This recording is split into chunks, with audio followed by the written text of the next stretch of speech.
that's exactly what's happening today. He makes his major league debut against a Yankee lineup that has just pulverized Oriole pitching this season. For the Orioles, the hope is it's not only about Arrieta tonight, it's about Arrieta and the future and getting better.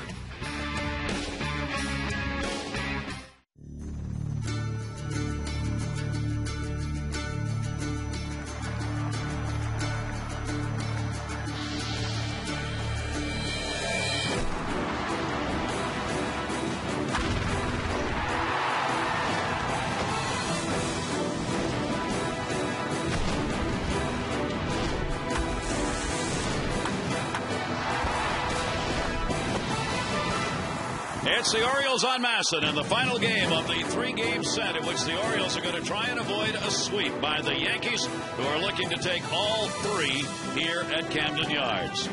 This is the 926th meeting between the Orioles and the New York Yankees. The last 10 have all been won by New York. So for the Orioles, it's a night to try and get out of that. Hi, everybody. I'm Gary Thorne, and, of course, the story tonight is Jake Arrieta. For the Orioles, trying to put a winning staff together has not been easy. Take a look at the names over just 2 years.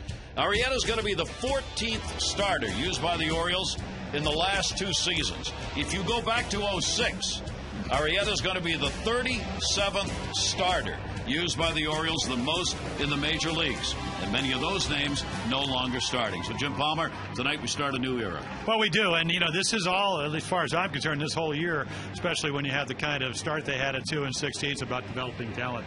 And, Arrieta, he's got great stuff. I saw him throw 2 springs ago, and I'm saying, you know what, this kid's got great stuff. Will he command his stuff against the team with, the best on-base percentage and leading in batting average and runs scored? That's the big question. But he did everything you need to do this year in the minor leagues.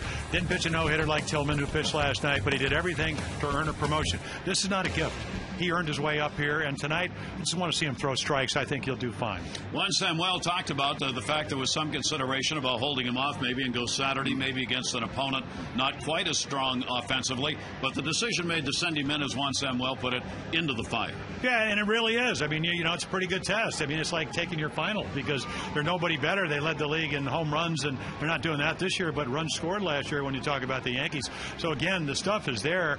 Can you really control your emotions? I think that's what this night is. And then, of course, if you're trying to win games, you got to face a guy that's 11-2, A.J. Burnett, who, I tell you what, if I'm not pitching and I'm on the bench, I'm going to watch him because he does a lot of things right if you're a right-handed pitcher. And obviously, one of the problems trying to develop the staff is the fact the Orioles haven't scored a lot of runs. So tonight they will hope to give Jake Arrieta some support as he makes his major league debut. And tonight, covering the bases with the manager of the Orioles, Juan Samuel. We'll hear from him and about him during the game.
Southwest Airlines. Go to southwest.com. Grab your bag.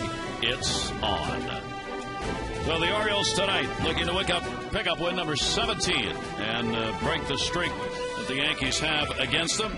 Good crowd should be on hand on a beautiful night here. Let's take a look at our train game time temperature. It is 85 degrees and a lot of blue sky around the ballpark. Visit trainsearch.com to locate an independent train dealer near you. It's hard to stop a train. Take a look at the starting lineup now for Joe Girardi's Yankees, brought to you by Southwest Airlines. It'll be Jeter, Swisher, and Teixeira, Rodriguez, Cano, and Posada, Granderson, Timms, and Molick, Robinson, Cano last night, another multi-hit night, 3 for 4. And let's take a look at our scouting report. 24-year-old right-hander called up from AAA Norfolk. Well, he really did earn the promotion. He was 6-2, really low earned run average, and just pitched extremely well. 185. He's got 4 pitches. Whether he'll command them, that'll probably be the big story tonight. And then, watched him throw the spring training. And after talking to him, I said, I thought you were going to hyperventilate yourself and pass out. I said, you got to relax. And it's very difficult for young pitchers sometimes to do that. If he does it, I think he's going to be fine. Ball's got to come out of the fingertips. Well, he certainly had all the proper numbers you see right there. The only one to be concerned with, the walks. 34 of them in the 48 hits in 73 innings. Just an amazingly low number at AAA. So Arrieta tonight will try and stay settled. Obviously, the start really matters in the sense of the first inning for every pitcher, but especially a young pitcher, just to get your feet under you. Well, that and the fact that, and you alluded to this in the opening, the fact that the Orioles have not scored a lot of runs. No team has scored less runs. So if you get behind, we have seen, on your way to a 16-43 record, it's very difficult to come from behind, and especially against a Yankee team that it just seems like you give up the runs early, they're going to add on. They've done that in both of the games early here in the first 2 games. And he'll look for some solid D behind him to help in this debut. Well, Patterson, Jones, Markakis, Corey Patterson nursing some leg problems, so he's back in left field. The infield really struggled last night as a whole all year long. Hadn't been very good. Tejada, Izturis, Moore, and Wigington. And then the second-year player, Matt Wieters, doing the catching, getting hot with the bat. And the defense brought to you by Cisco Federal, a proud mission partner to the United States Department of Defense. And Juan Samuel gets to see the debut as he's the manager for Arrieta's first ball game, and the first batter he'll face will be Derek Jeter. What a way to start your career. And his first major league delivery will be outside for a ball. Jeter comes in with a 6-game hit streak that he has extended here in this series, getting on in the ball game with a single last night. 1-0 count. Arrieta. And that will miss down low. 2-0. Veteran Sam Holbrook will be the home plate umpire tonight. Against the Orioles, career numbers. He has more hits than any other active player against the Orioles. 2-0 count on it. Arrieta's delivery, and he got him to swing at one. That was ball 3. It's 2-1. Yeah, I think the one thing we've seen from Derek Jeter this year, the walks are down. The pitches seen as he gets closer to 3,000, 2,823. Not the first hitter that's expanded the strike zone a little bit. When you're closing in on 3,000 hits, won't do it this year. They projected somewhere, I guess, in June of next year. 2-ball, 1 strike count from Jake Arrieta. And a ground ball towards second base. Scott Moore's got it. So all the firsts for Arrieta start here in the first inning as he gets Jeter, his first major league out. Well, it's not going to be about velocity. I mean, he was 94. That pitch was 96. And again, he's got the curveball, slider, and changeup to go with it. Changeup, they say, is average. What Gary Allison, who came up and is now one of the Oriole coaches, he was his manager at AAA. He said, what I like is he's got good movement with his fastball. Not only the velocity, but the movement. So if he stays within himself, and again, they're only 24, sometimes that's hard to do. But it's not about stuff. It's about getting some experience in throwing strikes. Nick Swisher's had a 4 for 10 in this series as he continues his assault on Oriole pitching. Swisher hitting .391 against the Orioles this year. He has had a couple of home runs and 12, a team leading 12 RBIs against the Orioles. Swisher now lifetime against the O's hitting .299. 2-0 count. And anchored in the number 2 spot. And Nick Johnson gone. Swisher has got a new spot to hold down for the Yankees. 2-0 delivery, fouled away. Saw Chris Tillman looking on, another one of the Orioles' young pitchers. Well, he pitched last night. Actually pitched pretty well. He was betrayed not only by an error by himself, which cost him a run. And of course, you don't get many runs if you pitch for the Orioles. And then the 2 other errors by the infield. There's a curveball that stays high. So they were teammates in Norfolk. They know each other. And if you're Jake Arrieta and you saw Chris pitch last night, you know that if you can throw strikes and stay out of the middle of the plate, you have a chance to be successful. Everybody watching the debut on the Orioles bench, obviously, and in the organization, because this is a big start. This is one of the Orioles who's been counted on, along with the likes of Brian Mattis and Tillman, to be the future of this staff. Brad Bergeson, one of those, now in the bullpen. His status as a starter very much in question, at least for the moment. Arrieta with a 3-ball 2-strike count on Swisher. And Swisher will pop it up. Third base. Tejada. And the ball came back to it. And Swisher's retired. And there are 2 down. Well, I will tell you one thing. I mean, the ball comes out of Jake Arrieta's hand better than anybody. Of all the young pitchers I've seen. I mean, we saw Wade Davis, who's now pitching for Tampa Bay, come in here last year throwing 94, 96. He has kind of Wade Davis stuff. Now, whether that'll translate into pitching and using all your pitches so they don't eliminate pitches and so forth. But he's got movement. There it is. I mean, that 2-seamer runs about 3-4 inches. This is what they like about him. And they say he really competes. Mark Teixeira standing in, 4 for 9 in this series. He will take the pitch outside for a ball. Arrieta comes out of the draft, 07. 5th round, Texas Christian University, where he pitched. 1-1 delivery on the way, and it'll be fouled away. He led the International League in those numbers you saw with a 189 batting average, 2nd in innings pitched.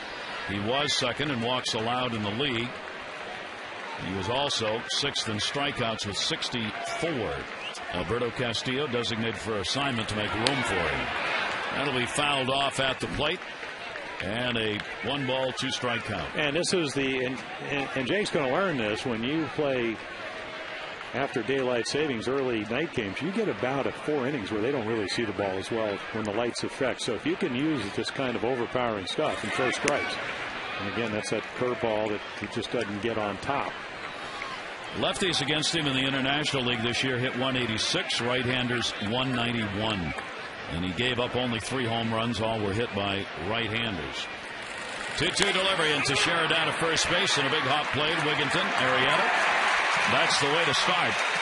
Against the top 3 of the Yankees, Jake Arrieta begins his major league career with a 1-2-3 inning. And gets to play a little D along with it.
Orioles home with a 10-18 mark coming into this one tonight.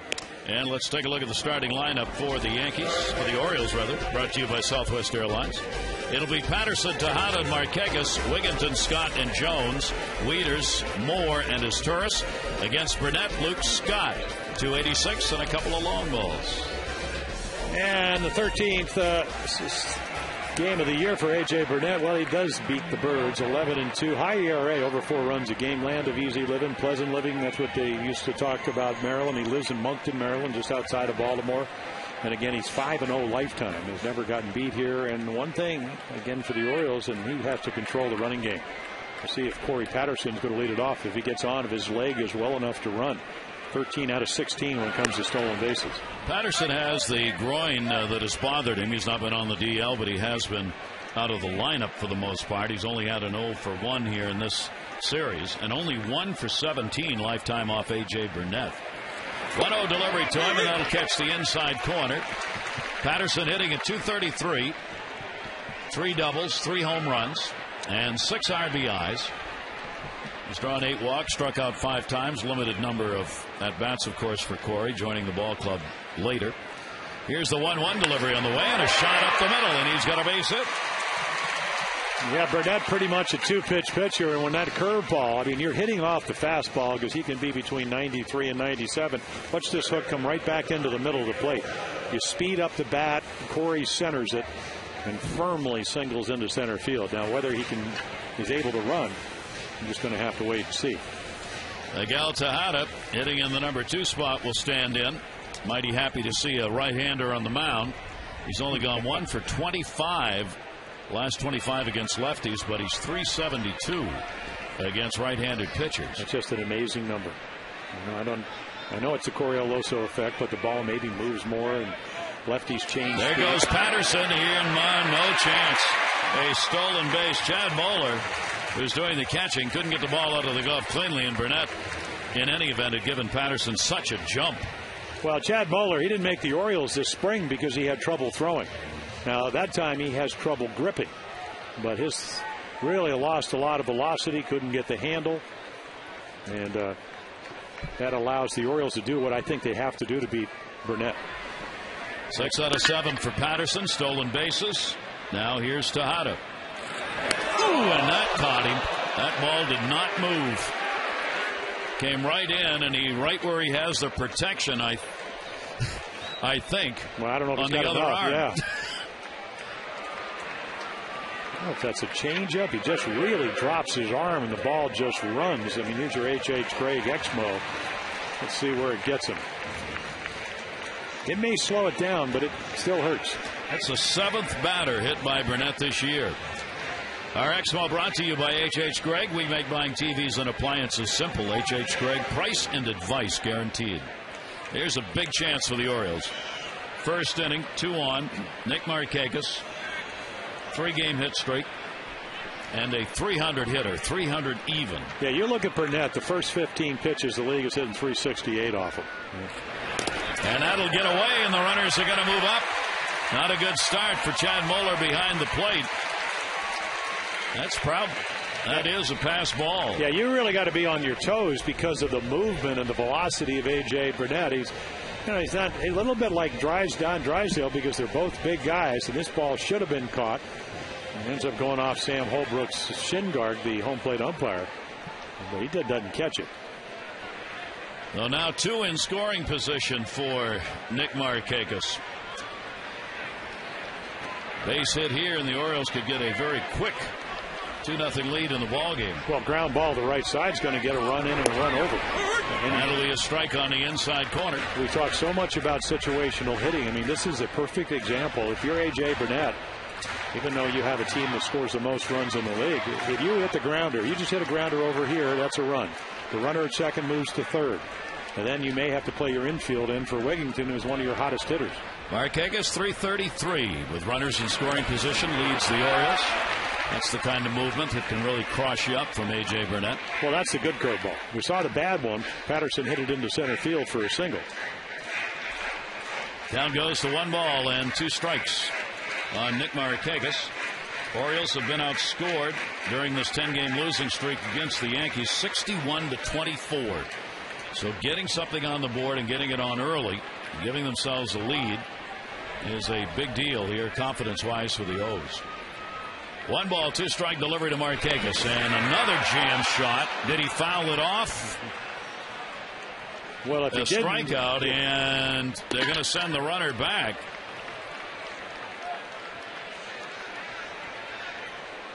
Yeah, see, the runner can't advance if that's the case, and that ball, he swings at it, but I think it his back foot. Juan Samuel wants to know here what's going on.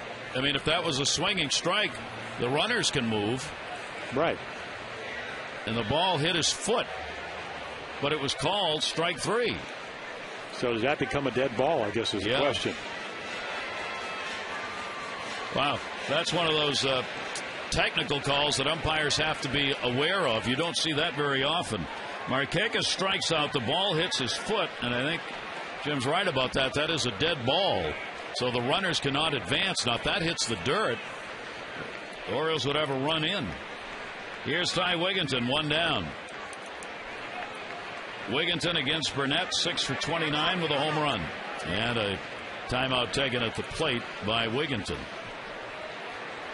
Well, the O's just cannot let this chance go by.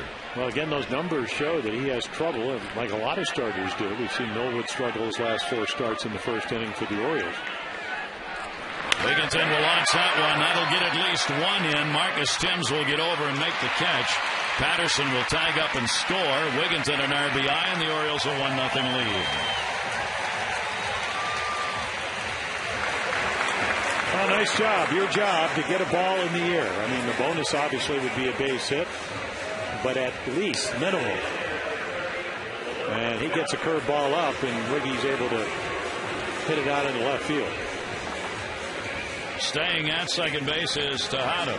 And Ty Wigginton puts the Orioles up 1-0. Wigginton's 35th run batted in. He is the leader on the Orioles in RBIs.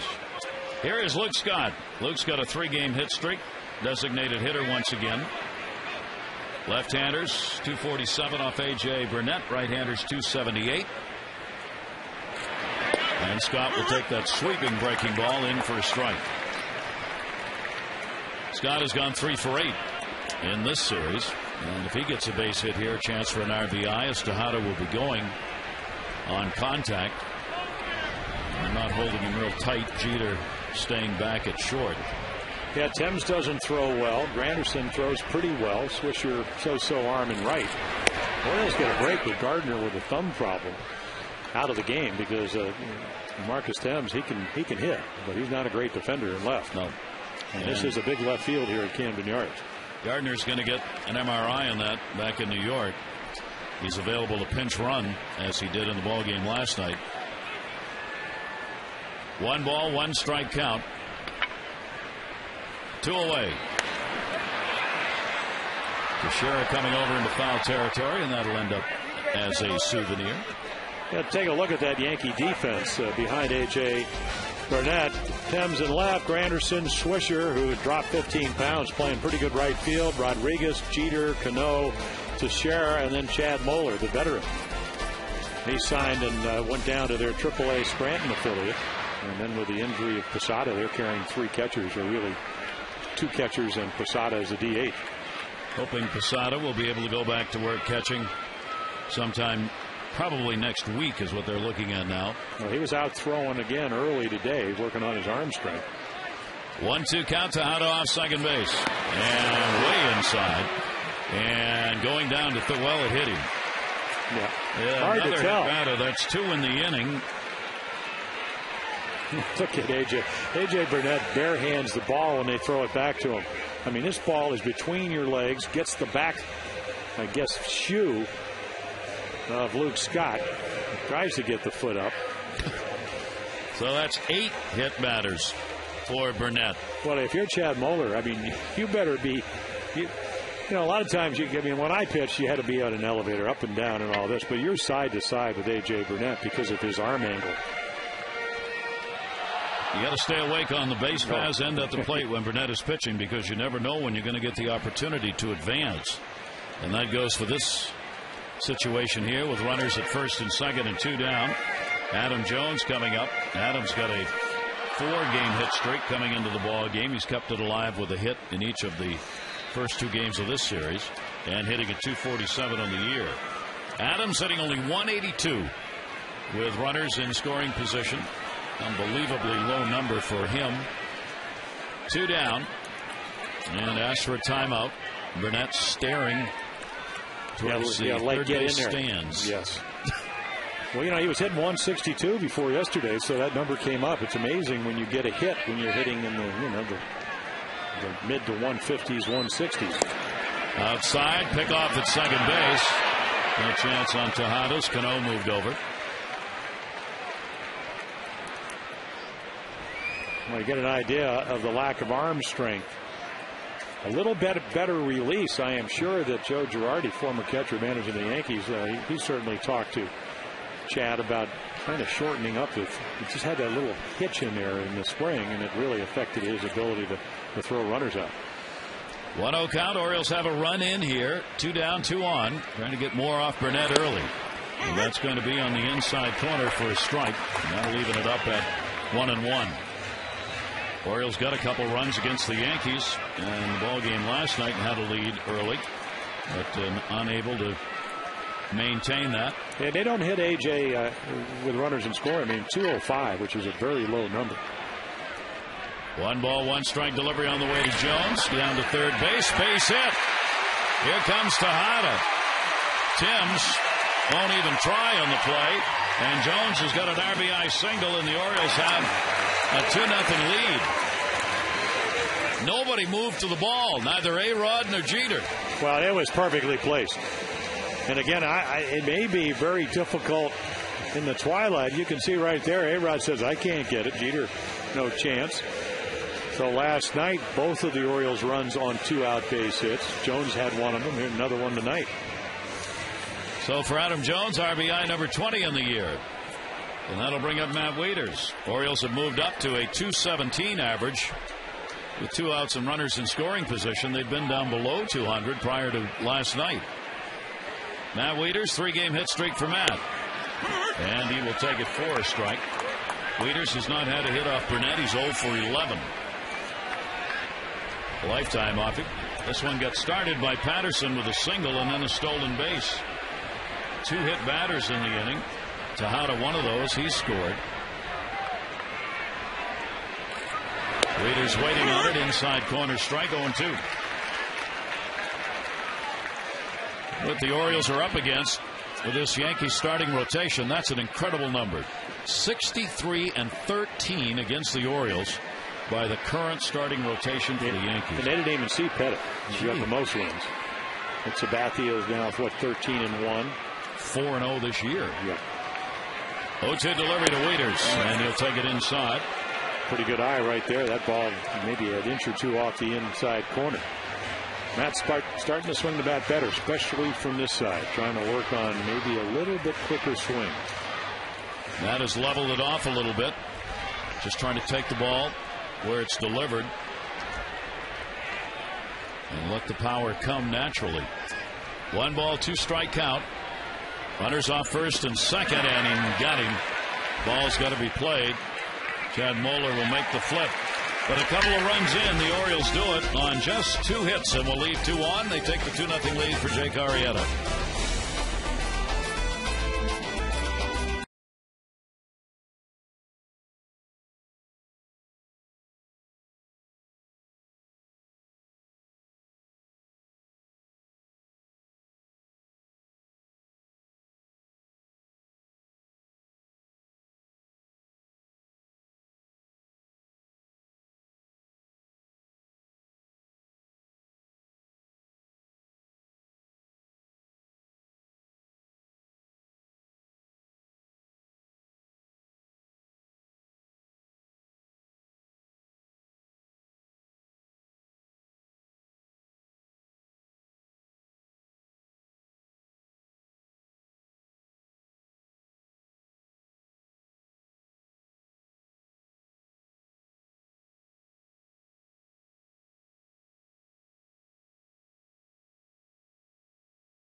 I'm going to have to face the Yankees sooner or later, so why not now? That's the exact attitude the Orioles want to hear. Juan Samuel told me also one of the things he was most impressed with at spring training with Arrieta was the way that he attacked hitters. And today Juan said that the key to this game is going to be for Arrieta to throw strikes. Jim Palmer alluded to this. Back in the International League in AAA, he leads the International League in walks, but over his past 4 games, he's only walked 6 batters, so he's really decreased the number of walks. He's throwing more strikes. That's why the Orioles feel he is ready to take on this tough Yankees lineup. Gary? And he's got a 2-0 lead, which has got to make you breathe a little easier, and maybe even a little easier when he looks at who's hitting.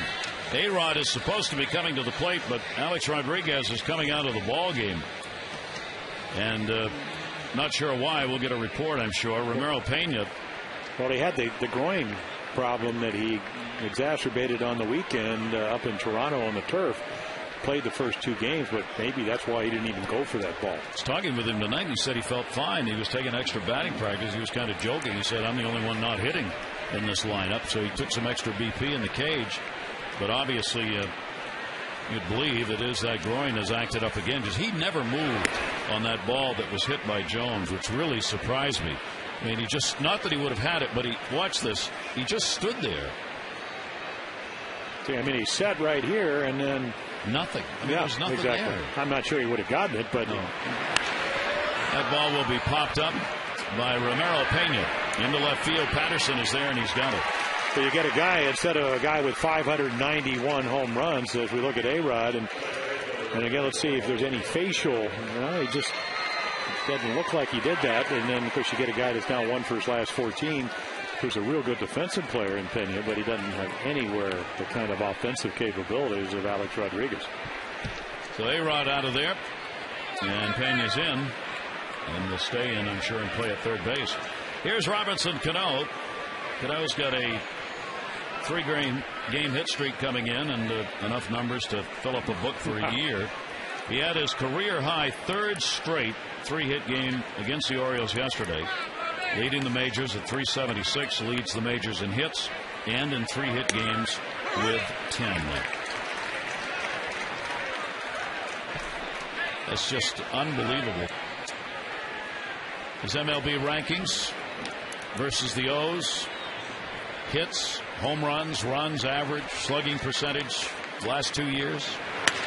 He'll foul that one off into the seats. Well, this is just, I mean, with all the real fine hitters in this lineup right now, when you look at this Yankee lineup, this is the guy right now you say, I can't let him beat me. And early on in the year, yeah. I mean, that's why, you always wonder. I mean, Cito Gaston won a couple of world championships with Toronto, yet they pitched to him with Posada on deck, and he drove in the winning run. So it's not a very wise thing if you can stay out of having to pitch to him. Now, the way to do that, obviously, you can't always control that, is to get the guys out in front of you. So it's not that you want to walk them, especially with a 2-0 lead, but you want to try to make your pitches.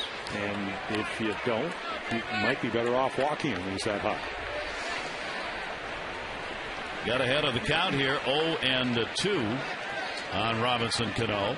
Well, no breaking balls for strikes in the first inning. He'll reach on that one. So again, I think this is a perfect time, because the curveball, and he was underneath all of them, and they were all up in the zone. Perfect time to just try to bounce one. You can do that 0-2. We have seen Cano continually foul off pitches. I mean, in this series, it's what he's been doing all along to get to that pitch that he feels he can hit. He's the Yankees' leading hitter in this ballpark. Lifetime, 370 with 9 home runs. 0-2 delivery, and that'll be taken in the dirt. He does not go after it, and a 1-ball 2-strike count on Cano. See, that's the good curveball. I mean, obviously didn't throw it for a strike, but he got on top of it. And I watched him warm up a year ago in Fort Lauderdale. The Orioles moving to Sarasota last spring, and after I watched that, I go, this kid's got special stuff. 1-2 delivery on the way, and that's going to be a base hit down to line. He's done it again. Cano's on his way to second base. Markakis in the corner to get it. And Robinson Cano's got a double. 4-game hit streak. Mercy. Well, they all talk. I mean, Kevin Long, his hitting instructor, says that, he just lets the ball travel. Watch this curveball. I mean, it's in the middle of the plate. Not a real good one, but gets a lot of hitters out, but not Cano. That's how hot he is. He's been fighting the fastball off in this series to left field for base hits. and then you speed the bat up a little bit, and he hits it right over the bag. Amazing. He's just having an amazing season. So with one down, Cano's on at second base. Orioles have the 2-0 lead in the ball game. The first hit off Arrieta will go in the record books to Robinson Cano. Here's Jorge Posada, the designated hitter. Posada is struggling at the plate right now, just trying to get his swing back, while he's also working on the sidelines in pregame and catching. He had an 0 for 2, a couple of walks last night. 7th straight start, 8th tonight as the DH, and he's only had 3 hits and 26 at bats since coming off the DL. 1-0 delivery time, and that's going to be missed inside. 2-0.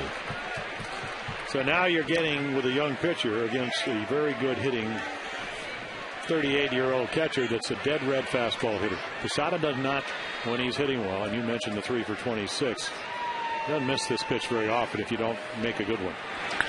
That one will be fouled off. And I always when Ray Miller was the pitching coach here, he said, what I like about young pitchers, when you get into fastball counts, you throw the fastball and hitters don't quite get to it. So that's the kind of fastball you like. Cano creates the RBI opportunity for Jorge Posada. Trying to hold him close as Torres behind him at second. Swung on and didn't come close to that one. 88-mile-per-hour changeup. Fastball count. Way out in front. Good body motion on the delivery. 2-2 count to him. And Posada goes down. Back-to-back changeups, Gary. And good ones. There's the first strikeout. Late on the fastball, and then he gets back-to-back change-ups trying to catch up, and he chases a ball that normally he doesn't swing at, but got fooled. Arrieta gets the K, and now Granderson, chance to get out of the inning here. Curtis Granderson with a runner at second and 2 down, hitting .313 off the O's this year. A couple of home runs, including a grand slam, and 9 RBIs against the Orioles in the 11 games they have played. The Orioles actually won the game here in this series, the first one. They have lost the next 10. 1-0 count. Granderson at .252 on the year, but hotter than that right now, and the pitch is up 2-0.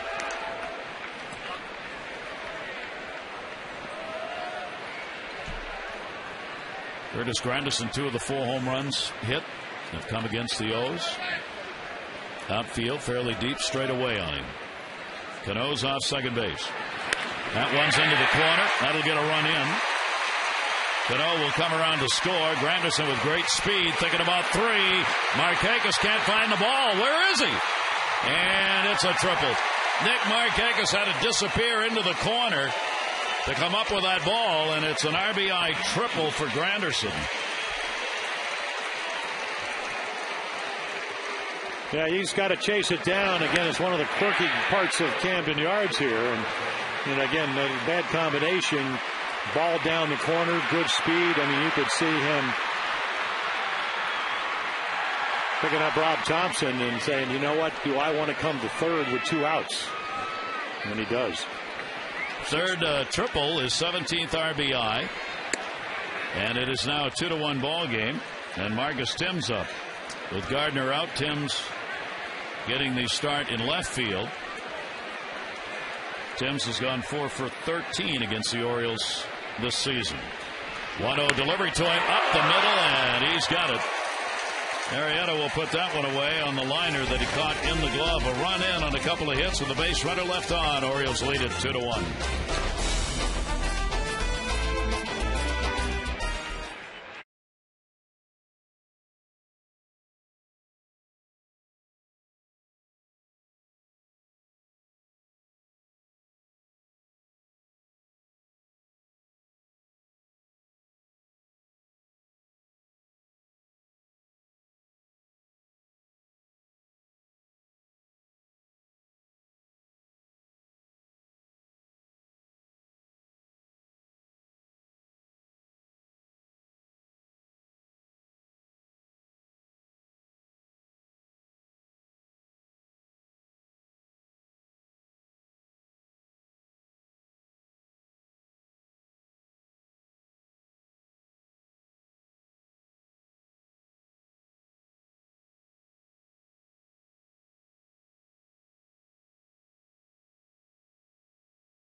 Everybody the same.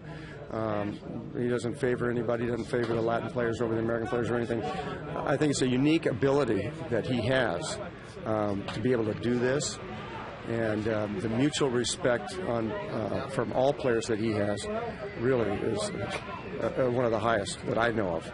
And I coached with him for 3 years in Detroit, like you said, and I loved every minute. I love the man. He's a baseball person, and he's just a great individual. Mick Kelleher on Juan Samuel as we cover the bases tonight with the Orioles manager. We'll hear from Juan and also from others who have known him over the years in the game. Moore leads it off for the Orioles here in the second inning. Moore is Torres, and then Patterson coming up. Scott Moore getting some chances out there at second base of late. He came into this season, had 98 major league games under his belt with a .235 average. He was an invitee to spring training. Yeah, and the reason he was called up, and if you've been following the Orioles, is that he can play so many positions. I mean, he could play the outfield, he can play third, he can play second as he is tonight, he can play first base. He probably could even play shortstop if he had to. 0-2 count. I think, is he not drafted as a shortstop? Yeah. So he can play all over. It's just a matter of getting enough bats to get into a groove and prove he can hit at this level. A.J. Burnett will try and settle down after he hit a couple batters and gave up a couple of runs in that first inning. 1 ball, 2-strike delivery, and Moore will foul that one away. 2-0 this year for Burnett against the Orioles, and the 11-2 mark lifetime. Even more dramatic, of course, is the fact that he has pitched so well here in this ballpark, where he has not been beaten with that 5-0 record. 1 ball, 2-strike count.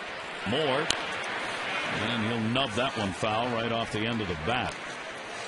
Burnett has got 106 wins and 88 losses lifetime. 33-year-old who spent a lot of time on the disabled list over the years, but over the last couple has been able to stay on the mound, and that has got to make a difference for him in being able to get into a season rhythm. Moore 1-2. Burnett's delivery to him off speed, a chopper, Cano.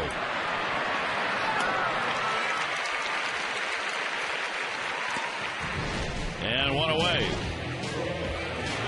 Well, all kinds of freaky things. Patterson, who singled, then he hits Tejada right here, the pass ball from Moeller. Then he hits Luke Scott. Adam Jones will get a base hit to drive it in. You get the sacrifice fly, and didn't get hit hard, but he did give up 2 runs. That's probably 2 more than he wanted to give up. But we saw it with Sabathia with this kind of offense. As long as you stay away from the big inning, if you're a Yankee pitcher, you got a chance to win. This Torres will go to second on the line, and there are 2 down. Tonight's second inning brought to you by Luna. Call today for the Luna Double. Get your second room of flooring free. Call 877-241-LUNA. The Orioles double leaders. Markakis with 16, Scott with 11, and Miguel Tejada with 11. Those are 1, 2, 3 in the Orioles list in doubles this year. Burnett gets a quick 2 outs, and Corey Patterson, who singled and scored, will stand in. Patterson just his second hit in 18 lifetime at bats off A.J. Burnett. Yeah, prior to that, the only hit this month had been the home run up in New York. That'll be grounded down to first base to Sharon. Boy, that's a quick inning. That is exactly what Burnett needed to get that pitch count back in his favor a bit. 2-1 O's.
Tomorrow, Brian Mattis and Takahashi pitching on Saturday, and Sunday afternoon, Kevin Millwood and Mike Pelfrey scheduled to start. Yeah, Pelfrey, their big winner. I mean, for what a year he's having.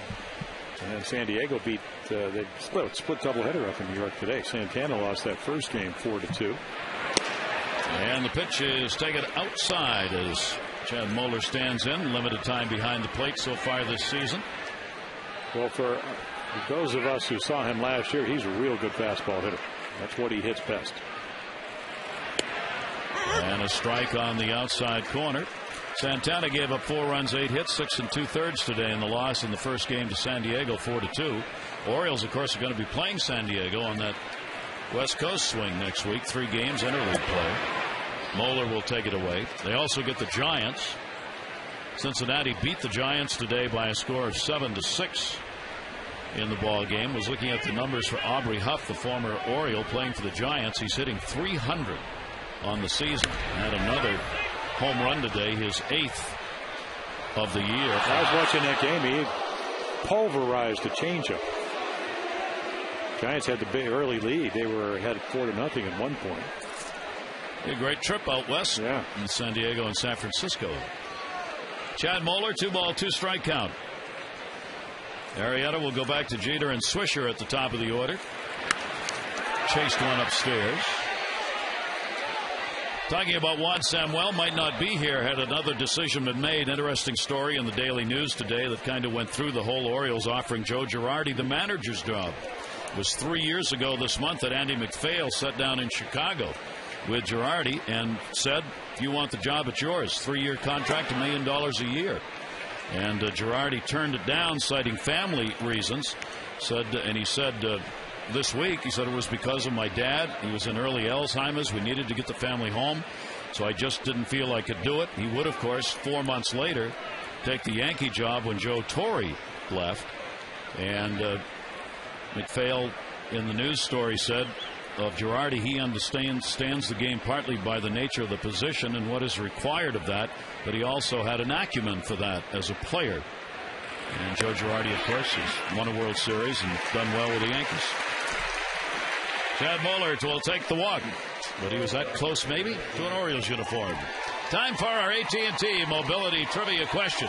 Name the 4 Yankees who have hit a Utah Street home run. 4 Yankees. Okay. Teixeira. Giambi. Danny Cardinal. Okay.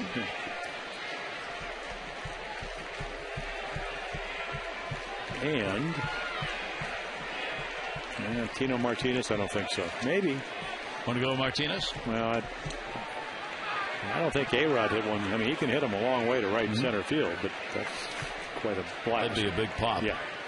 Here's Derek Jeter at the top of the order, runner on, outside for a ball. All right, let's see who they are. The 4 Yankees who have hit a Utah Street home run. O'Neill, Giambi 3 times, Johnny Damon, how about that? And there's Robinson Cano. Well, of course. How do we forget Cano? Well, if you're a pitcher, you want to forget him, unless you play for the Yankees. 3 by Giambi. Oof. Yeah, Matt Wieters going to come out because you didn't want to walk the 9th hitter to get to Jeter. And then we talked about the one, I guess, Achilles heel for Jake Arrieta is the walks. He almost had 1 every 2 innings in the minor leagues. And watch the glove of Wieters, especially when your fastball command.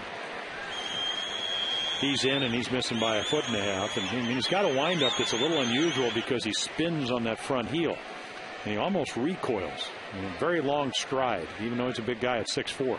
Duo delivered to Jeter. He puts that one in the gap into left center field. That's going to split the outfielders.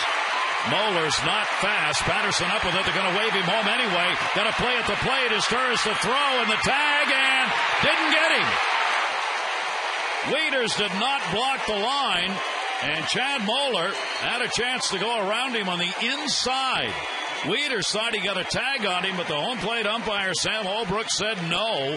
And it's a 2-2 game, and all the way to third goes Jeter. Well, you get great hitting from Derek Jeter and also great base running because the minute he sees right there, he's off. You can see him in the bottom of the picture. And we've seen Wieters try to do the sweep tag. The throw behind him, Moeller by him. And look at Nick Swisher calling him, get down, and he does. 2-2. So the Yankees come back and quickly erase the Orioles 2-0 lead. And Jeter already right there is taken off, and that allows him to get to third base. So heads up base running. Great call. Sam Holbrook, a perfect position on that to see that. Here is Swisher now with nobody out. And a fly ball to right field. Nick Markakis. It'll get a run in on the warning track. Jeter will come in to score, and the Yankees have a 3-2 lead as Swisher gets the RBI. Well, welcome to the big leagues. And the reason I say that, a lot of times walks. He got behind Jeter. He had a 2-0 pitch. And then if you're Nick Swisher and you own the Orioles, you're just looking for a ball to get it in the air. And he throws him a curveball. It stays up, and the Yankees take the lead. And still only one away. Here's Mark Teixeira, grounded out his first time up. He'll take it for a strike. So Derek Jeter delivers RBI number 35 of the year, and Nick Swisher picks up number 37. 0-1 delivery, popped up down the line. Tejada long run. He was playing the other way, and that's whoa! Was that close? No play on it by Tejada or Patterson, and very close to the chalk line. But third base umpire Jerry Davis was right there. Yeah, Jerry Davis, who called a terrific game at home plate last night, he's following it. Here comes Tejada. Oh, that was a fair ball. Yep. I mean, Miggy looks back like it was foul. That ball hit the chalk. Wow. Tejada kind of gave up on the ball, so he thought it was foul. And fortunately got the call, but it wasn't. The Orioles get a break. 0-2 delivery. He'll foul that one away. Mark Teixeira's had 4 hits in this series, hoping he's going to get out of the average doldrums he's been in, but certainly not home run or RBI doldrum. 9 RBIs, 9 homers, 36 RBIs. Yeah, I told him, I said, we're not going to put the shift on anymore. He goes, the shift giveth, and the shift taketh away. They were playing so deep the first 2 games, he beat out 2 balls. I mean, and they were very instrumental in the Yankee wins. And Moore has definitely moved in. It was Lugo who was playing second and back in shallow right field. You see Scott Moore now at second base, just off the ground, just on the grass. Well, this is where Lugo was. Well, I can't go. We went back. He was playing about another 25 feet deeper. 1-2 and again.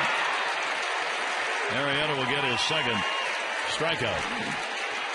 One of Birdland's favorite annual promotions returns to Oriole Park tomorrow. The first 25,000 fans, 21 and over, will receive a reversible Orioles floppy hat presented by Miller Lite.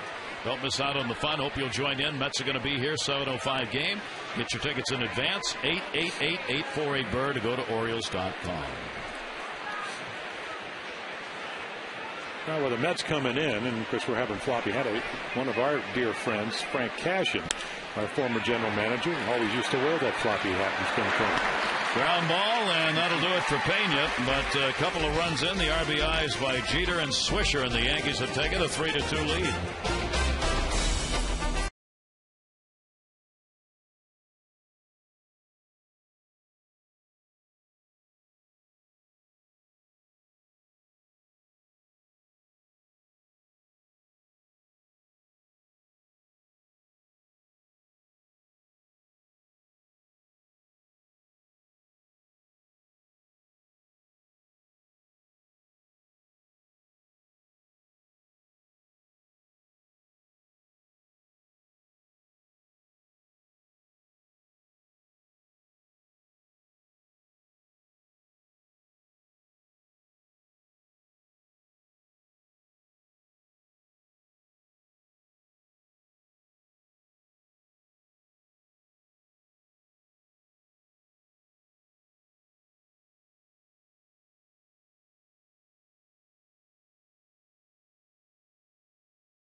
Here you see the numbers for Tejada here at Camden Yards.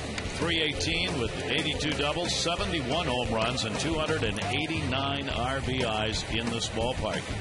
Caster Scott, All-Star ballot at Lowe's, and entered to win a VIP All-Star experience. Compliments of Scott. Balloting updated in the American League for the All-Star game, and a lot of these Yankees, of course, are in the running to be playing in Anaheim. Here's Miguel Tejada. Tejada was hit by a pitch and scored in the first inning. A.J. Burnett, Tejada, Markakis, and Wigginton against him in the inning, and the fastball will be taken up high for a ball. Burnett with runners on. Hitters hit 194. When the bases are empty, they hit 316. Work out of the stretch. Yeah. Well, man, he focuses more. Fastball up high again, 2-0. You know, you talked about that easy inning he had, and you look at the numbers, and, you know, the pitches are actually down. They're probably the lowest they've been in about 7 or 8 years, because what Dave Island was trying to do when he was here, he's kind of on a personal leave now, but just try to get that two-seamer and play early because the stuff is good. It moves. But, you know, tonight, and he's a leg swinger, and when the leg swings, you swing, and it's harder to be direct to home plate. So when I talked to AJ on Tuesday, I said, how's it going? He said, well, other than the 3 home runs I threw in my last game, 2 of them by Jose Bautista up in Toronto, and of course they lead the league in home runs. He leads the league in home runs. Talking about Bautista, he said, I've been pitching pretty well, but tonight there's that side to side, and it's hard to command your stuff. Good article in the Daily News today regarding A.J. Burnett. 5-year deal, $82 million. And he said that he has changed everything since coming to the Yankees. He said, I'm doing things completely differently than I did back then, talking about before the Yankee deal. He said, I'm taking myself completely differently in the picture as a pitcher. He said, it took me a while to stop being stubborn and try to get everybody out by running up the numbers on the radar again. He said, now I just try and get people out with whatever I got that night. And you'll get Tejada on the fly ball to Swisher. And you look at another number, is that the number of balls put into play has gone from like 16% to 19%, which again tells me I'm not trying to strike everybody out. And why wouldn't you when you get to pitch with Sabathia and Pettit? Well, he said Halliday was the one who affected him the most. Well, he said being with him in Toronto, he said, I just took it to heart. I watched him. I watched how he was never stubborn, how he never got excited or overemphasized any particular inning or pitch or batter. And he said, I learned so much from watching him pitch and have tried to emulate him since coming over to the Yankees. And he's got a 6-3 mark coming into this ball game. He's lowered his ERA from 4.04 last year to 3.72 so far this season. 1-0 delivery. Nick Markakis will take it. He was a strikeout victim his first time up.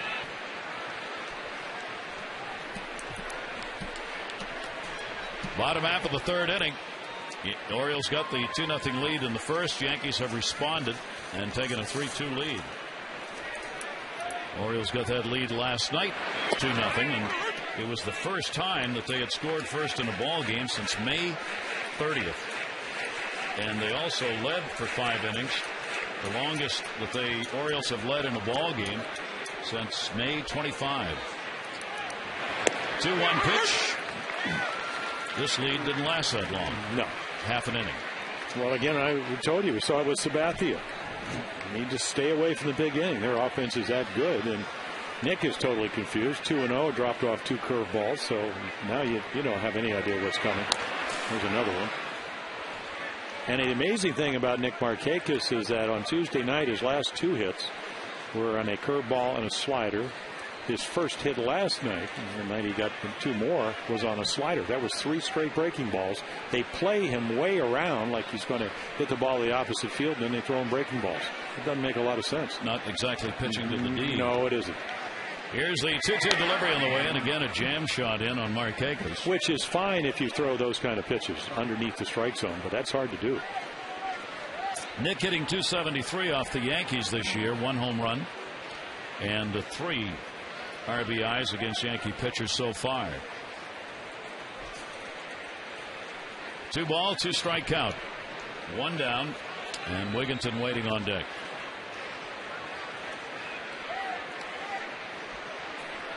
2-2. Got him. Second strikeout. That one on the outside corner. Yeah, right on the corner.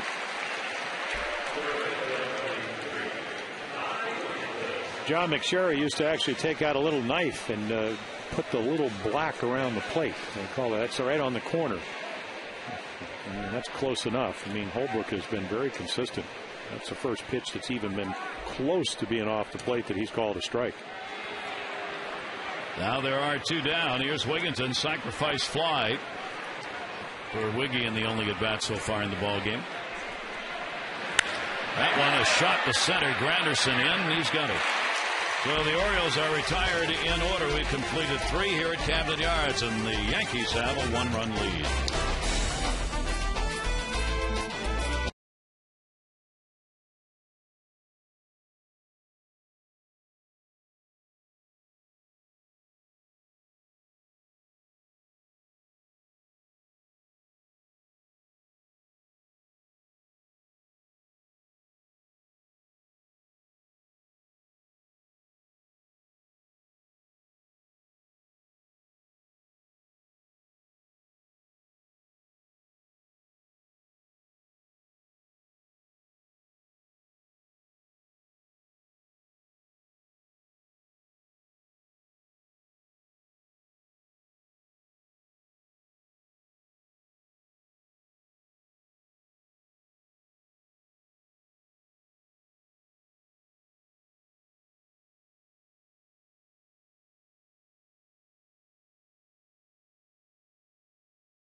Shelby was selected in the 38th round of this year's draft by the Orioles. Here's what Shelby had to say about it.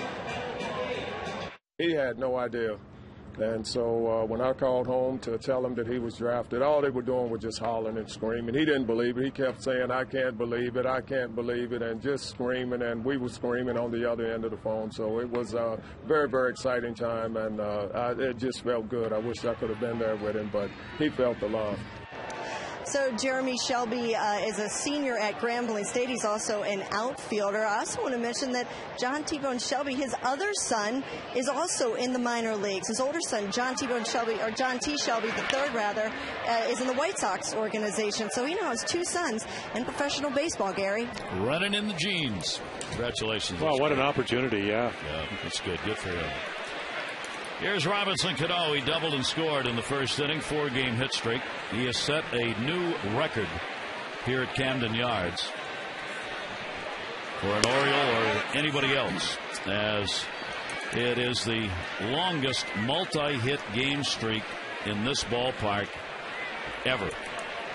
9 straight multi-hit games here at Camden Yards for Robinson Cano. He's already set that, and he's got 1 hit here tonight. That one towards the middle. Moreover, nice play and a good pick at first by Wigginton. He made it out. Even the line drives foul or hit hard. Nice play by Scott Moore. Made a great play coming in late last night after pinch hitting. Doing exactly what was right, and then diving and throwing from the seat of his pants. Tonight, get rid of it in a hurry. Nice at the back end. So again, instead of an out or a base hit by Cano, you just get a nice little out to start the inning. That leadoff man, whatever. The big one. Jorge Posada, strikeout victim. His first time up, goes after the first pitch. Patterson in left. Into foul territory. Marietta gets a couple of quick outs here. 2 down in the 4th inning. Visit Orioles.com now for your chance to win the Matt Wieters Bobblehead Night VIP experience. One lucky winner is going to get 4 VIP seats, parking. It'll be on Wednesday, June 30 in an A's game. And you could win 4 passes to watch batting practice right from the field. Don't miss your chance to experience Oriole Park in a whole new way. Enter today. Just go to Orioles.com, the Matt Wieters Bobblehead Night VIP experience. 2 down, Curtis Granderson. Granderson takes the pitch. Granderson had a triple and picked up an RBI. His first at bat. Arrieta will work away to him, and a 2-0 count. Yankees have won 3 in a row. Still 2 games behind Tampa Bay. Those 2 teams have the best records in the majors. 2-0 delivery will be up high, and 3-0 on Granderson. Yeah, Jake Arrieta's he's gonna find that, he just got to hang around the pitching rubber a little bit longer tonight. Probably a lot of adrenaline because he gets going and then he gets out there so far, can't get on top of his stuff. He stays back a little bit. And that just helps you breaking ball, your command. You can pitch to both sides of the plate. It's just slightly across his body, but not that severe. In other words, he had a little bit right. 3-1 Granderson. So Arrieta comes back after falling behind 3-0 and gets the count to 3-2. 24 years old. His major league debut. Coming off the 6-2 mark. 3rd Oriole to make his major league debut this season with Ryan Hughes and Frank Mallett. And got him as he was going to try and get a walk out of that. Called strike 3. Arrieta's got 3 Ks in the ball game and retires the side in order. Second time he has done that. Yankees up by 1.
I know when I was a young kid, my dad used to always point out Juan Samuel on the field, when he was with the Phillies and other places he was in his career. So, it was exciting to be with him when he was a third base coach, and it's definitely exciting to be with him as a manager.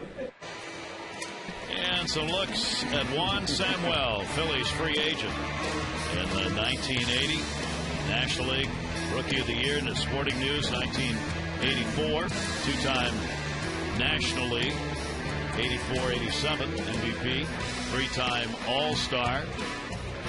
And as Ty Wigginton said, the thing noted for his entire career was the way that he played the game. Now his chance as a manager are at the major league level for the first time. Here is Luke Scott. We're covering the bases with the Orioles manager tonight. Well, he could play. You describe a guy, Jimmy Willis used to say, he's a baseball player. Yeah. Juan Samuel was a baseball player. You hated having him on the field against you, and you loved having him on your side. 1-0 delivery. Scott right back into the screen. Luke was 1 of 2 hit by a pitch by A.J. Burnett in the first inning. Jones and Wieters will follow. Line over 3 for the Yankees. 3 runs, 3 hits, no errors. They've left 1 on base. The Orioles 2-2-0, and they have left 2 on. Both coming in the first inning. A.J. Burnett with a 1-1. And Scott will dance a little inside. Yeah, he's already gotten hit in the back foot the last time on a similar pitch.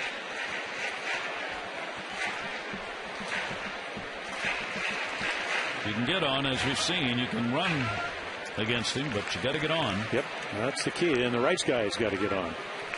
He only gets 58% of leadoff batters. Not a particularly good number. That is in there for a strike. Although he pitches so well with runners on base that he kind of makes up for it that way. Well, it's on me. He almost seems like it's more comfortable tonight throwing the curveball. I mean, he did get behind Nick Markakis, threw back-to-back curveballs. In fact, threw 4 in a row right there, 2-1 curveball.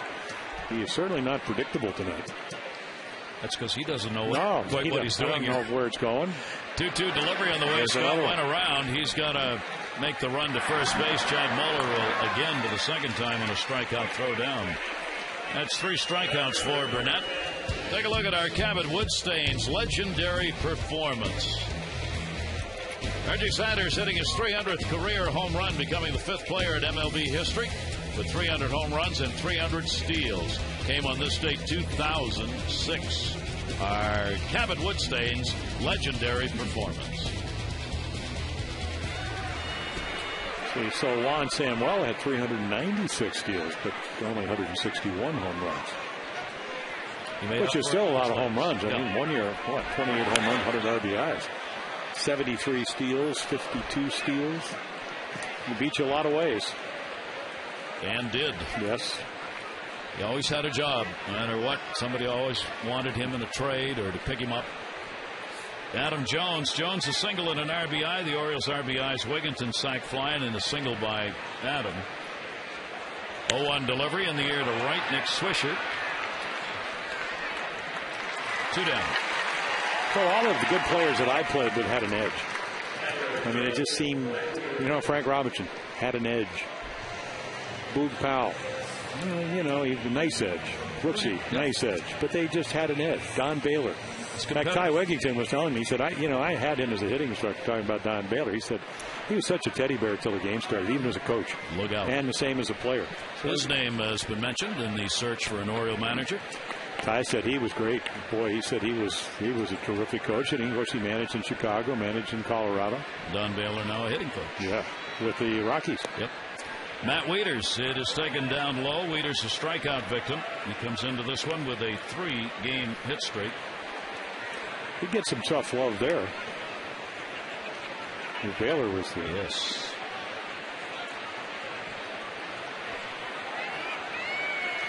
One 0 count. Juan Samuel saying before the game of Wieters, nice to see him driving the ball. That doesn't mean home runs. That means good line drives, good solid contact, good sound, good results. Well, that's what he did about the last month of last season. I mean, not many home runs. I mean, he's gone, 90 at bats without a home run. Big deal. Won 102 last year and still had a real good offensive year. The home runs will come. It's just you want to stay on the ball, go gap to gap, because as the guy that, pitched for a long time, those are the guys that really hurt you. You think you make a good pitch, you cover the outside corner, it's a double down the line. If you try to hit home runs, you're rolling over, you're getting easy outs, you're hitting the double plays. He's got 7 doubles along with the 4 home runs for extra base hits, and those extra base hits are what the Orioles need from him. He's hitting .224 right-handed, .256 left, and 3 of the 4 home runs he's had this year have come from this left side of the plate. Wieters with a 3-ball, 1-strike count. 2 down, nobody on, 3-2 Yankee lead. And the 3-1 is a towering fly ball to center. Curtis Granderson. And another 1-2-3 inning. So that's 3 innings in a row and 10 total set down by Burnett since that first.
starter tonight in the ballgame. And the pitch count, obviously a couple of extra base hits, the double and Jeter, the triple by Granderson have hurt him. Also the double by Cano, but he's really, I think, stayed within himself. Pitch count certainly manageable, a little bit over 15 an inning.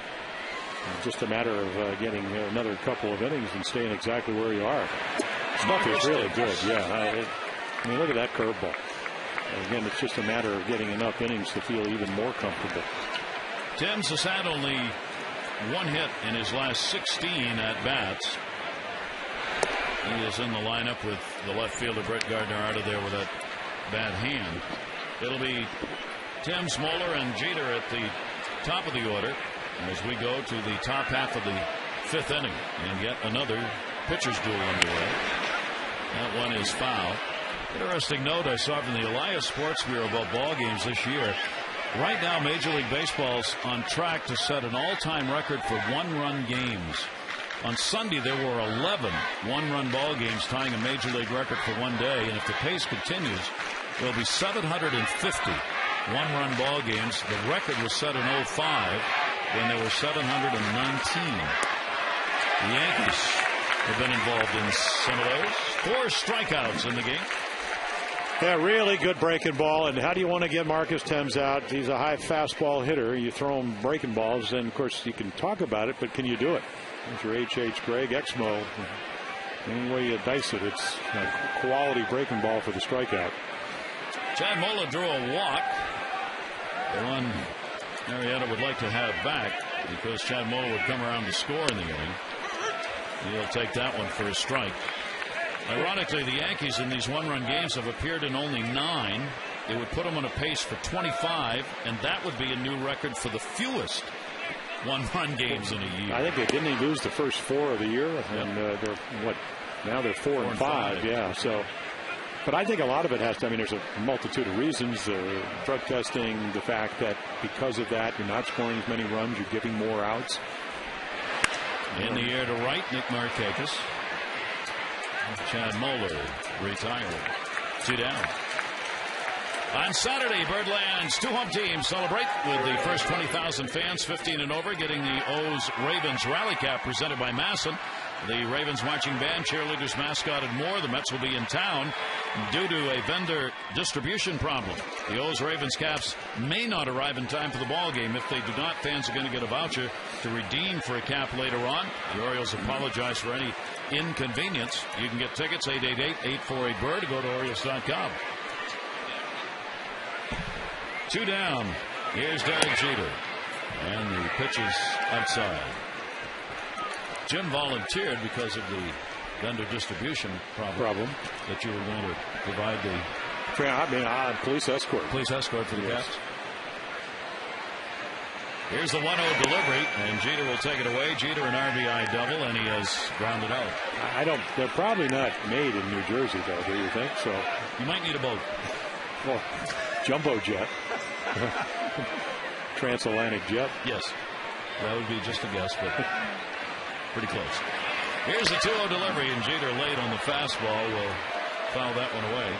Jeter's also setting some marks with a base hit in this ball game now. He has reached safely one way or another in 28 straight games. He was tied with Evan Longoria at 27 coming into today's play, and 28 sets the new mark in the majors for this 2010 season. 28 consecutive games getting on base. Kevin Youkilis had the mark for this year at 27 before the double by Jeter in the 3rd inning. Well, a combination of being able to flat out hit and also being able to walk and getting on base, using the whole field. You don't think of Longoria as that type of hitter, but he can hit the ball to right center with the best of them. And he can also hit home runs. Well, most of his are going to be hits. Yeah. Jeter divides them up with hit and walk. 2-2 delivery. The famous Jeter lean. Well, yeah, you know what's going to happen. I think Jake Arrieta just found out. You do not get Jeter out on the close pitch on the corner. What's this pitch? That's a little bit off. To his credit, this is why he's headed to 3,000 hits. He knows the difference between a ball and a strike. Looks a lot closer than apparently it was. So a 3-ball, 2-strike count on Derek Jeter. And he's got the walk. Pretty surrender. Yeah, awfully electric stuff, but just missed by a couple of inches, and that's the big leagues. That's the Yankees. They lead. It came in when getting on base 36.5% of the time. Leads the American League. Led it last year at 362. So again, this is a team that makes you throw strikes. And in doing so, they extend innings and give themselves opportunities like this with 2 down. Nick Swisher, RBI, sac fly, and he has popped out.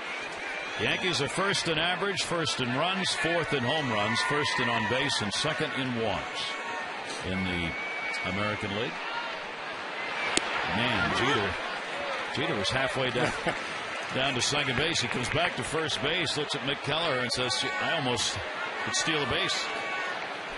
Not running a lot, 6 out of 8, but you get the feeling that he can pretty much steal bases when he wants to. He really got a big secondary lead.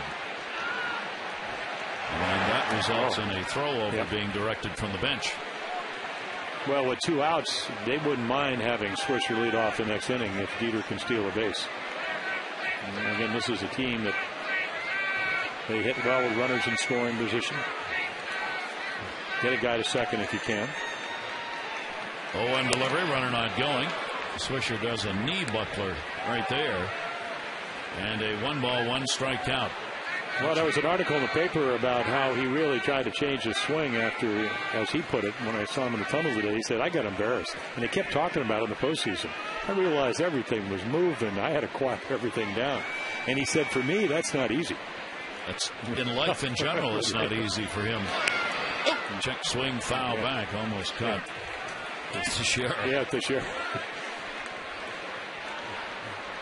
Swisher is just one of those constantly moving, energetic, always doing something guys, and he carried that with him to the plate, as Jim said. The boy, you watch him now, and it's just quite quiet. You know, Kevin Long, the hitting instructor, says it's really hitting's about maximizing the lower part of your body. So again, you need to keep that quiet, and he's just trying to relax more, and that's hard. It's hard for any hitter. He said, and the theory is, if your head moves, the ball moves. And what are you trying to do? You're trying to hit the ball. It's already moving. You don't need to make it move anymore. Swisher, 311 on the road average, a couple of points higher than at home even. He's got Jeter on at first, takes the pitch inside, and the count will go to 2-2. 3-2 Yankee lead. RBIs, Jeter and Swisher in the third inning. First one came in a triple by Granderson in the second. The Orioles got their runs in the first. Wigginton and Jones, the RBIs. Yeah, and you would really like to throw a strike here. And the reason is you don't want to go to 3-2 because then you know Jeter's going to be running. Any extra base that's probably going to score him. 2-2, Jeter runs, and it'll be fouled off.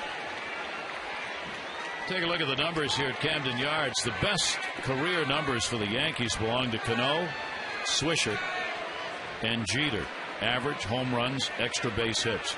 The Orioles, Tejada, Nick Markakis, and Corey Patterson have the best career numbers here in this yard, with 46 by Markakis in the homer department. But Jeter piled them up everywhere. And there's Nick for the Orioles. He hits well here in this yard. 2-2 count. Jeter running again, and again it'll be fouled off. And the Yankee captain will come back to first base. Well, you're learning another changeup. And of course, that's the book on Swisher. Not that he can't hit those pitches, but he hits the fastball so well.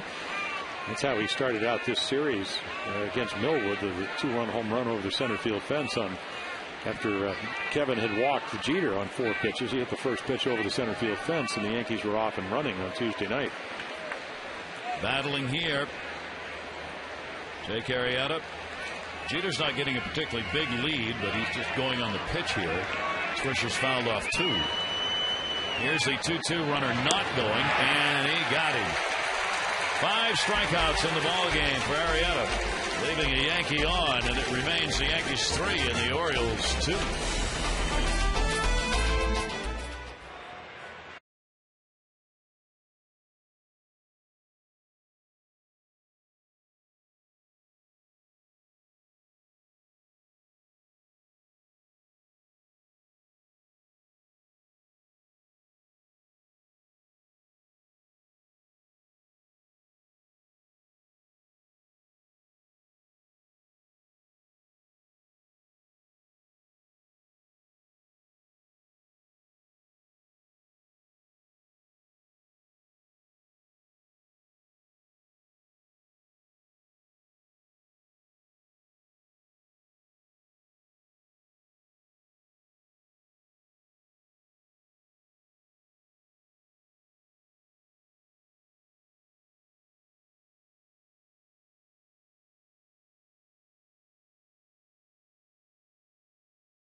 against the Orioles. He was playing for the Phillies as a rookie. He pinch hits for the pitcher, bottom of the fifth, a runner on third, and he steps up and flies out to left center. It was quite an experience for the young rookie. I was just a young kid in Philadelphia. You know, they called me up that year, and found myself in the World Series. My first cup of coffee in the big leagues. Did not anticipate it. And after I thought, well, this is easy. My first year, I'm in the big leagues. You know, and hopefully I'm going to see a whole lot of those. And I haven't been back since. You know, it's funny, when I asked Juan about that at bat, he said, I do remember Scotty McGregor was on the mound. Do you know what I did? I don't really remember. Pretty interesting. That's a good answer. Juan looking for his second win as a manager. We're covering the bases tonight with the Orioles manager Warren Samuel, who played for the Phillies from that 83 season, where he broke in, and then Los Angeles, Cincinnati, Detroit, Kansas City, and Toronto. A.J. Burnett on the mound. Yankees have the 3-2 lead, bottom half of the fifth inning. Moore is grounded out as Torres and Patterson will follow. The 1-0 delivery and a towering fly ball right center field, going back. Swisher, it's carrying, and goodbye home run. That ball just kept on going. And this game is tied 3-3. Well, we told you about Burnett. He's standing behind the mound right now going, boy, I didn't give up any home runs till the last game in Toronto. And right here, and former #1 draft choice. Right down the middle, fastball count. It's high and it is deep, and the weather's warm, it does carry. Scott Moore delivers, and the Orioles have tied the ball game up in the 8th home run against A.J. Burnett on the season. And for Moore, starting to get some playing time, that'll be his first home run of the year. As Torres lined out his first time up. A 3-3 game, each team with 3 hits. Down to first, fair ball. Teixeira gets in front. One away here in the 5th inning. Tonight's Maryland Lottery Hit It Here fan of the game is Rose Myers from Nottingham. An Orioles player hits it here, and that sign located in the bullpen area. Rose Myers, you're going to win $100,000. Find out more about how to become a fan of the game. You can visit mdlottery.com/hitithere. Good luck, Rose. I'll say that's 430. We found that out last night, so it's reachable. I wonder what Utah Street is, even though I guess it varies. That's out in right center. It's got to be somewhere in that range, 425, 430, out that way. Out over the flags. Over kind of communing with Boog Powell and his barbecue out there. Good place to commune. I wonder if Boog still has a glove on when he's signing autographs out there in case somebody goes into the, over the flag court, just in case. He's too busy putting on the sauce. Center field or right? It'll be hauled in by Swisher. So Patterson retired, so he's 1 for 3 in the ball game now. And there are 2 down. 4th home run of his career at the major league level. And I'm going to double check because I think it's the 5th. He had 4. That's his 5th and the first of the year. And it ties the ball game up. Tejada's been hit by a pitch and scored, and he'll slide out to right field. Last game of the series, Orioles are trying to avoid a sweep by the Yankees. Get themselves another win and set the stage for the Mets coming in for 3. Tejada will take it for a strike. Well, the Mets had won 9 straight at home. They lost today in the first of that split doubleheader. The Yankees had won, as you mentioned in the opening, 10 straight here. I'd like to change that. Big time. Yeah. Here's the 0-1 delivery to Tejada. Down to third. That's a fair ball. It'll roll into foul territory. Chased down by Marcus Timms. Tejada goes to second base, and he's got a 2-out double. His first hit of the ball game, and now a 4-game hit streak. Well, he's starting to hit. He closed that front foot. Just thinks it stays in a little bit more. This time he just gets a breaking ball. He can hit over the bag, and you don't play there because it's a non-percentage play. So the routine ground ball ends up being a double. And the Mets are not a good road club. They'll come in. I mean, they're 8-18. They've had a struggle, but are in a race in the division because it's not as good as everybody thought it was going to be. The National League East. The Phillies still, I think, the cream of the crop there, but the Phillies went through that drought of where they could not do anything offensively for about 2 weeks. And Atlanta's taken the lead a game and a half over Philly, and the Mets are only 2 games out starting the day. Strasburg coming out to pitch for Washington. The interesting thing is they're only 5 games out. If he can be a 12-game winner, 10-game winner, well, yeah, he can just pitch like he did.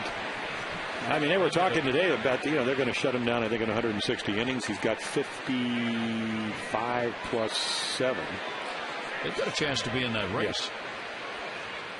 1-0 delivery. They are right now only 5 games out. And they're expected to get back some of their other young pitchers, too, over the course of the summer. I mean, Ching-Ming Wang, who pitched for the Yankees, he's been rehabbing his shoulder. I don't know if Jordan Zimmerman's going to come back, but they have a number of guys that, so their pitching could get better. And, of course, Cap struggled a little bit, but he got his 19th save. The back end of the bullpen. 2-0 count, and Markakis took something off that, gets it in. Markakis has struck out twice, once swinging, once called. 2 of the 3 Ks that Burnett has picked up in the ball game.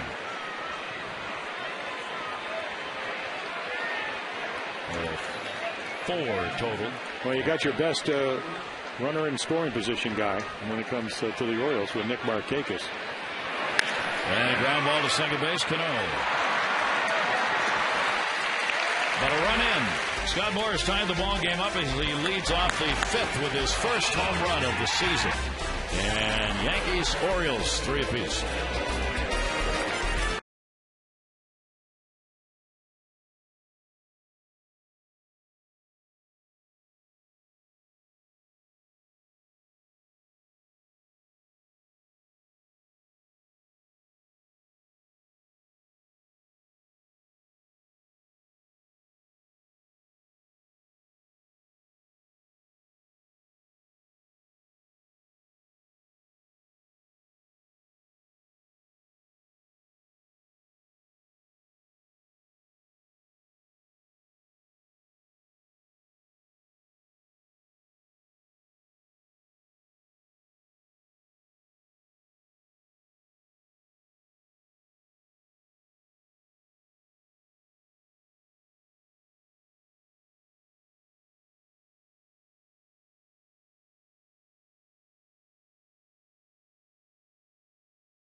Tigers. Gary Thorne, Jim Palmer, and Theo Harris here at Camden Yards. Real good ball game. 3-3-0 for the Yankees, who had to come back as the Orioles got the early lead in the ball game. Major league debut for the 24-year-old right-hander. Jake Arrieta's walked a couple and struck out 5. His minor league career, minor league high, 11 strikeouts. There's the line so far in this one. Teixeira, a strikeout victim, and he is grounded out. Orioles have out hit the Yankees 4-3 in the game. Teixeira 4 hits and 11 at bats in the 3-game set. And the 0-1 pitch to it, 0-2. Yeah, pretty nasty stuff. And about as good a curveball as you could throw, and then he comes right back with a changeup. They like to pitch to Teixeira. Take a look at the windup. The one thing, he lands a little bit on his heel, and watch that last little roll. And he actually comes backwards a little bit. You don't see that very often. A very long stride, but then again, a very big guy. But I tell you what, I could see why. I mean, Joe Jordan, who's the head of Orioles scouting, said we had him. He went in the 5th round, which means that's probably about 130th, maybe 135th pitch. Not pitcher, but person pick. He said, we had him 16th. And somehow, because he had a bad senior year, he got all the way, and the Orioles were able to get him. 0-2 delivery, chopped out off his foot that time. And the count on Mark Teixeira will stay at 2 strikes. But big 6'4", 220th. You see that little heel. He lands on the heel. So it's hard to get over your front side. And of course, tonight it doesn't look like he's having any problem. But it's a little bit unusual. I haven't seen too many guys do that. Pretty calm out there on the mound. Once this ball game got going, he got by that first inning with a 1-2-3. And that will just miss outside. It's only his 3rd year of pro ball. Yeah, the Cano double, and then the Granderson triple, and then you got the Jeter double after the walk to Moeller. That's probably really the thing that's really hurt him the most. That one's going to go to the corner. Markakis will try and cut it off here. Teixeira's going to make the turn, and he heads into second base. In with a double. Lead-off double for Teixeira. Well, nice adjustment by Mark Teixeira. Again, the Orioles try to pitch Mark, stay away from his power with changeups. What's this changeup? But see, it's in the middle of the plate. He pulls it across the plate. If it's down and away, he probably doesn't get to it. But again, the play in front of you. So even if you don't have blazing speed, that's not what Teixeira is about. You get a pretty good idea whether you can make it. He makes it easily. So now the potential go-ahead run is on at second base. The Orioles got a break tonight, and that A-Rod is not playing in the ball game. He started, but came up before he got an at-bat and bunted by Pena, who came on to take his place. Ramiro Pena hitting just .213. A couple of walks. Not a lot of playing time on the season, obviously. He's been a bench player. Well, Joe Girardi, he wants to get Teixeira to third so Cano can come to the plate. With good reason. And, you know, again, if you play, well, you're not going to play your infield in at this point in the game, but it just makes it very difficult to keep the Yankees from scoring. He's been that hot if you can get the runner to third. Draws one again. Good bunt. Plays it first. Leaders up. And we'll get him. Well, he should have been out anyway. I mean, he's not even close to that 45-foot line. He's running about 2 feet on the infield grass. So any throw that hits him, I mean, it's a great bunt. But he's well inside the line, so any interference. Well, with Rodriguez out, you get your cleanup batter laying down a sacrifice. Yeah, man, you don't see that very often in the American League, giving you out, especially a team like the Yankees, unless you're late in the game. You might see Gardner do it, you know, but again, but you got to do what you got to do. And what you got to do here is walk Cano. So it'll be an intentional pass with Jorge Posada waiting on deck. This will be the 3rd intentional pass he's received this year, and 2 of them have come in this series. Well, the danger, obviously, of doing this is you have a young pitcher and you got a guy that hasn't been swinging well, Posada coming up, double play candidate if you can get him to throw a ground ball. And again, he doesn't throw very many ground balls. I mean, you think back, he's got 2 tonight. And they were the first batter, and then again back in the 4th. So, 1st and 3rd, Rick Kranitz will visit the mound. On Sunday, the first 10,000 kids 14 and under at the Orioles-Mets Interleague game are going to get the reversible Orioles floppy hat. This kid-sized version of the popular O's floppy hat is a big hit with the families all over Birdland, so we hope you won't miss out. That's Sunday. Get your tickets in advance, 888-848-BIRD, to go to Orioles.com. And it's probably, I'm sure Rick Kranitz is saying, first of all, Cano doesn't run very well. This is what we want to do. You know Posada's not going to be squeezing. I mean, he's trying to get a ball with 1 out into the air. So don't just keep doing what you're doing. He's been pitching extremely well. And if you're Juan Samuel and you're managing the club, you're looking, well, we're 2-35 if we score 3 runs or less. We can't afford to give up another run, even if it's only the 6th inning. So the infield will look for the ground ball double play. Teixeira is the lead runner at third. Cano's on at first. Jorge Posada has struck out and has flied out. Arrieta will have to keep an eye on Cano. Pitches up high for a ball. Cano's got a couple of stolen bases, and he always challenges the pitchers by trying to get a big secondary lead, and if you let him, he'll take off. Well, you got a guy that really knows how to hit, and as you mentioned, though, he came in 3 for his last 26 since coming off the DL. He's looking for a ball in the air or a ball to hook into right field.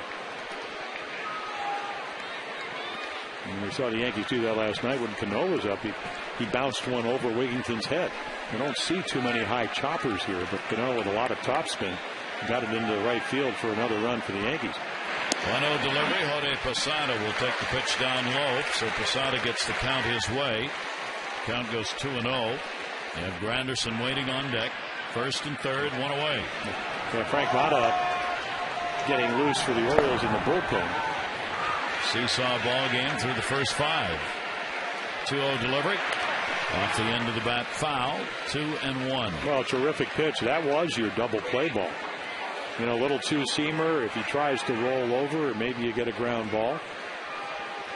Arrieta had made all of his starts in the minors, all his appearances as a starter. The last time he did come out as a reliever in his last game just to be available for the Orioles. Throw over and almost got away. Wigington had to put the glove down to get that one.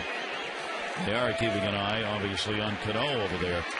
Wigington holding the bag, so Posada gets that room between first and second for a ground ball, but he wants the fly ball. And he's a fly ball pitcher. I mean, 6 ground ball double plays in 73 innings from the minors.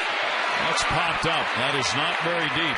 Come on and get it at him. Jones is coming over, tagging up his Teixeira. He makes the dart. He's not going. The runner's going to second. Throw by Wigington, and not in time. Good heads-up base running by Cano. They got the cutoff man, but Cano with the speed gets in. Well, I wonder if he left too early. So let's take a look. You're trying to get the double play ball or a pop-up, maybe a strikeout. 2-0. There's a good pitch. 2-1. And then a good fastball. And here comes Jones. Stronger arm. He takes it.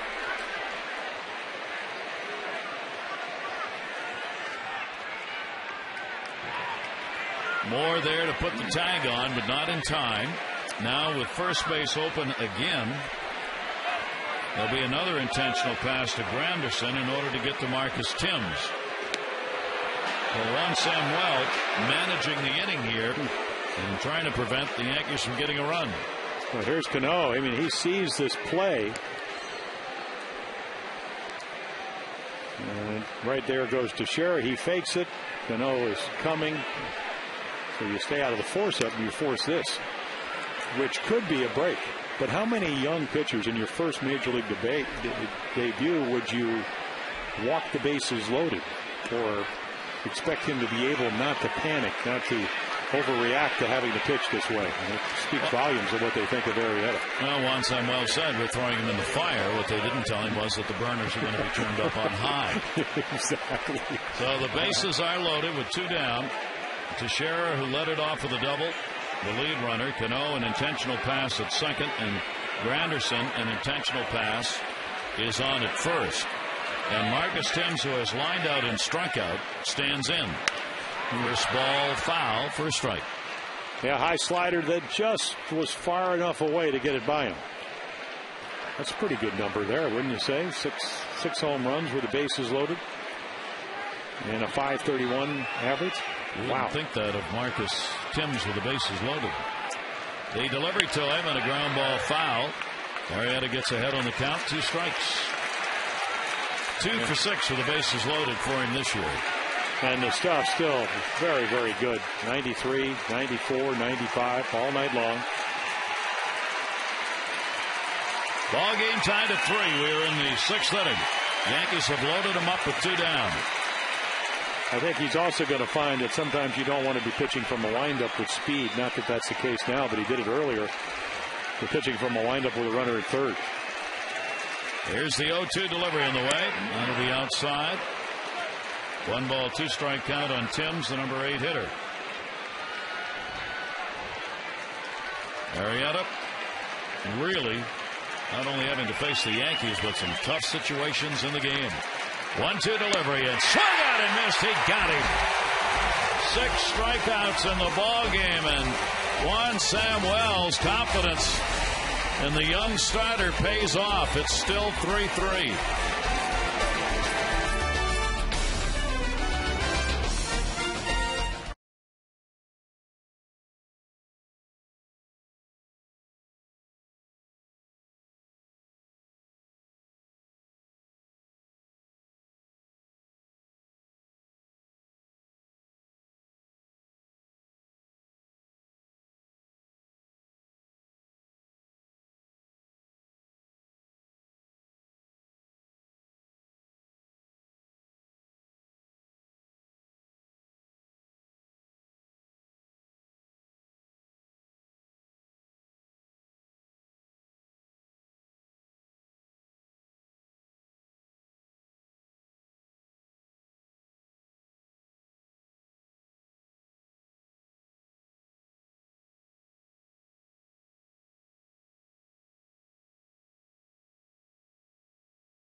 Marietta really throwing the ball well. Orioles take an early lead. They're up by 2 runs. The Yankees will come back. Jeter with a double. Granderson with a triple. Another double by Cano. And then Scott Moore will tie it up with a home run off of A.J. Burnett. And then right here, bases loaded. They load him up to try to get to Marcus Thames. Perfect breaking ball down and away. So if the Orioles can get a lead here, he obviously will be the benefactor of it and have a chance to win his major league debut. And an impressive one, and an impressive ending to it with that bases loaded strikeout of Marcus Thames. Yeah, on the 106th pitch, which was the most he threw at any time in AAA Norfolk this year. Ty Wigginton leads it off. A.J. Burnett on the mound. No walks, 4 strikeouts. Morris had a home run off him. Wigginton and Jones have picked up the other RBIs. Jeter, Swisher, and Granderson the RBIs for the Yankees. 0-1 delivery, and that'll be taken outside. Still looking for that first home run by a first baseman for the Orioles as they continue to wait on that one.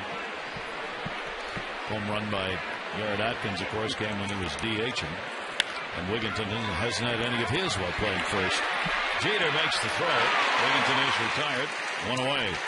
This summer, the kids can learn how to play like the pros from the pros. It's the Orioles summer baseball camps. Kids 7 to 16, you get 5 days of training. Appearances by current and former O's. Junior Orioles Dugout Club membership. Adam Jones will be involved at the first camp in Westminster, June 21 through the 25th. Details 410-472-3500 or go to Orioles.com.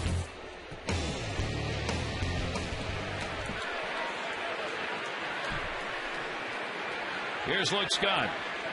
Hit by a pitch, and he is struck out. 27,064, 2706 for the announced attendance tonight. Boy, what a great night to be at the Yard. Boy, it looked like it was going to be a little bit humid, and then it cleared out. Mid-80s. Perfect night to pitch. Watch a game. That one high in the air. Back up Swisher. Near the wall. At the wall. Up and can't get it. Yeah, and can't find it. Scott's going to make the turn. He'll head to third, and he'll be stopped there. It'll be a triple on a night where the ball is carrying. A 3-bagger. Yeah, Luke Scott again on Sunday. He didn't run. He didn't run on this ball either, but he gets lucky because Swisher doesn't know how far it's going to carry. And right here, he's going back. He's going to jump. Not a real tall guy. Ball off the web of his glove, and right here, he thinks he popped it up. You just can't do that. Not in a tie ball game. Right now, okay. It's going to be a double. Well, am I going to? Yeah, there we go. Now I'm all the way to get to third. So sorry, again, I just don't get it. Well, you know what he told him after Sunday when he didn't run a ball out that could have been a triple. I gave you everything I have. Well, we know that's not the truth. That's not true. That's excuses. Yeah. That's just excuses. Of course it is. And you know what? You got to learn a lesson. I mean, you thought you would have learned it on Sunday. I mean, you're trying to win. You're trying to beat the best team in baseball, the world champs. You hit the ball, you put you down, you run, and you go. And you know what? It'll be addressed. I mean, Juan said, I got to watch, I got to look. Well, he knows. He's been here long enough. You know, it's just, I don't want to, it's not just Luke, because I think most of the time he runs the ball out, but it's just an example of if you're going to be as good as you can be, you got to run the ball out. It's just as simple as that. Jones has got 1 RBI in the game. The infield is drawn in. A single, and he is flied out. Here's the 0-1. Adams going to get another one. That one hit into the gap. Right center field. That'll go all the way to the wall. Chased down by Swisher. Scott will score. It'll be a 2-bagger, and the Orioles have a 4-3 lead. And Arrieta's got a chance to be a winner. Well, so here's how you not only drive the ball, but you come out of the box thinking triple. Here's your Ford drive of the game. I mean, smoke to right center field. I mean, what a swing that is. Homer the other night, and he comes out thinking triple all the way until they go get it. It's the way you run the bases.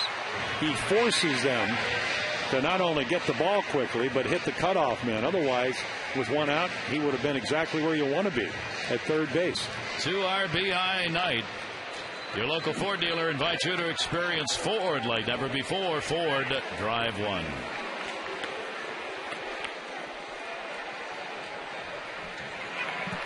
Juan Samuel having a word with him. And, you know, you're not doing it to show up loose, Scott. You're just saying, you know what, hey.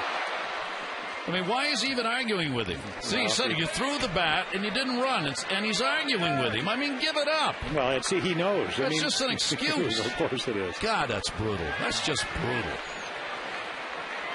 Here's Matt Wieters. Well, I think Luke will, when he watches the film, he will understand, hey, you know, Juan's doing exactly what he's supposed to do. Exactly. You know, and you didn't run. And it doesn't mean you got to come out of the game. You just have to have team rules, and you got to police yourself. Because that's how you win games. And it's just so simple. Orioles will try and add to it now as they've got the 4-3 lead.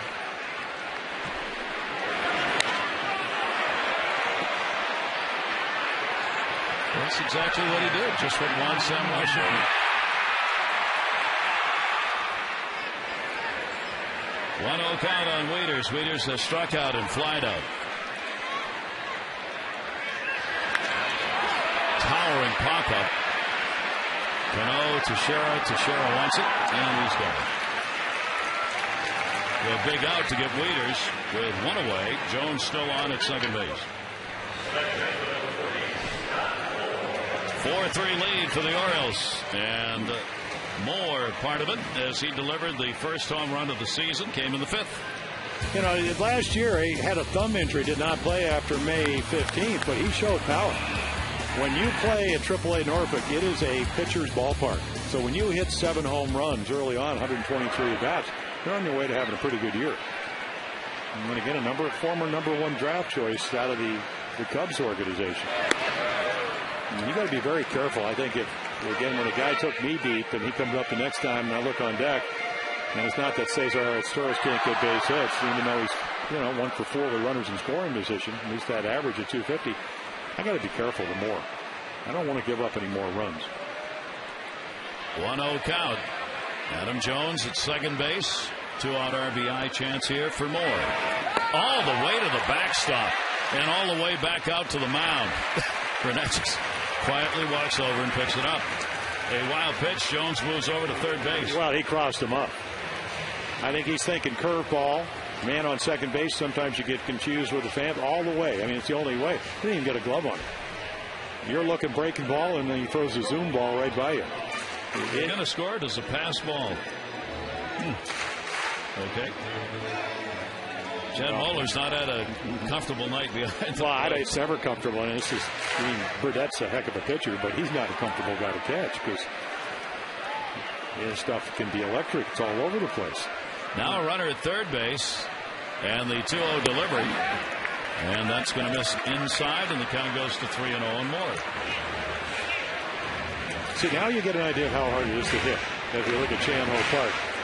Moeller, now they're going to walk Scott Moore to pitch to his Torres. He couldn't catch something, not knowing what it was, with a big glove. No. And you got to go up there and hit when you don't know what they're throwing with a real narrow little bat.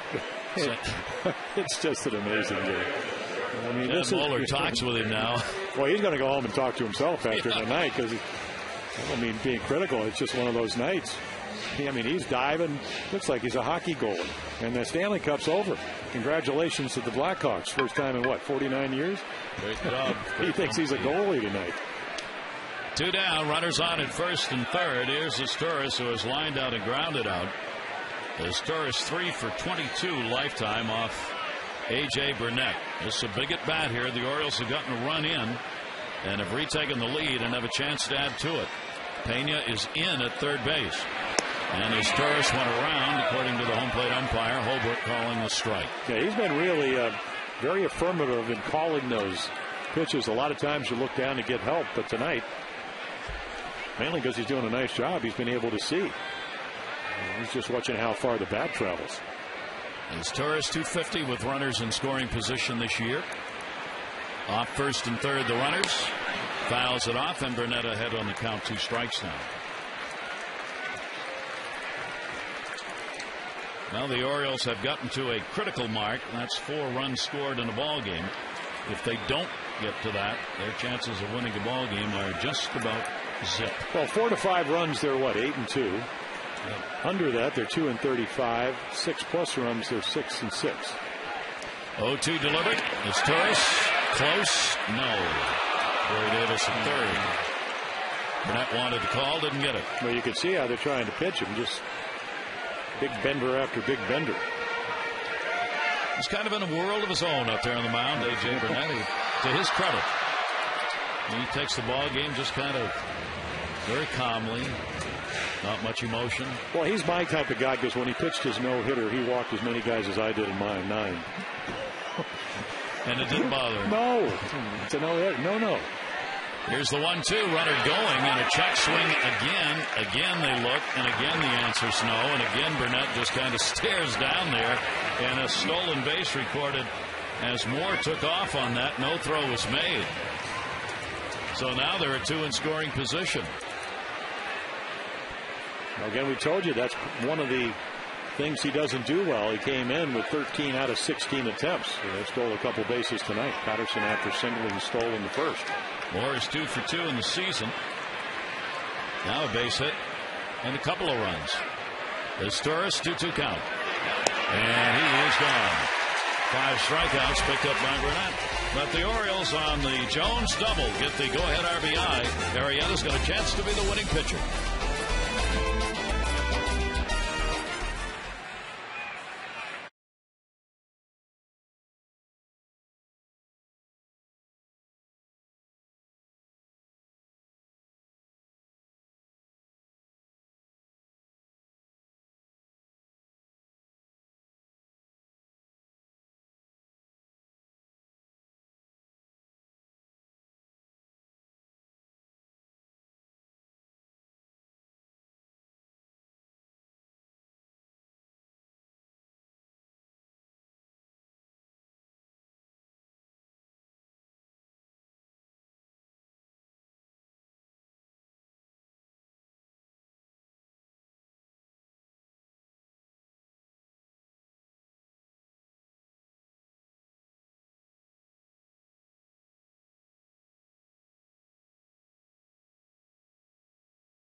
Yards, you can meet some of your favorite former Orioles at the Oriole Alumni Autograph Series. Former O's players and coaches will be here in the Masson booth on Utah Street near Gate A, signing autographs and meeting fans.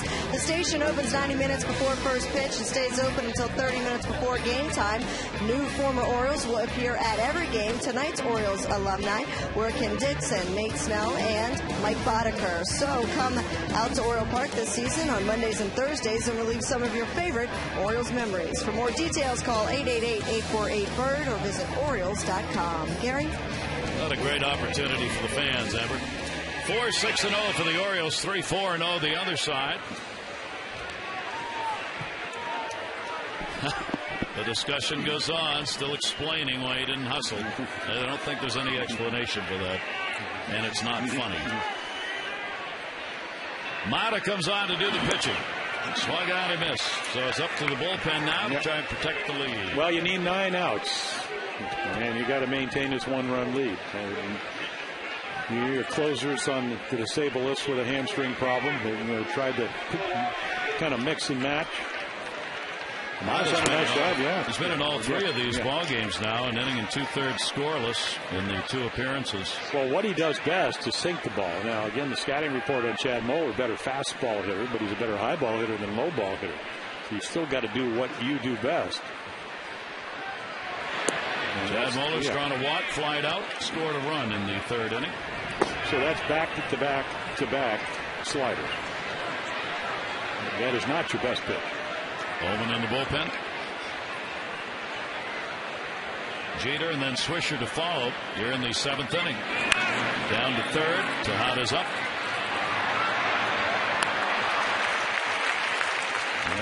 on the money with that one. Take a look at the recent Oriole debuts as starters, with Bergeson a winning pitcher, 5 2/3, Birkin a winner, Hernandez a winner, Tillman at a no decision, July of last year, Brian Mattis last fall, winning pitcher, and now will we see another W put up? Strong 6 innings. Look at that whole collection. Very good debuts.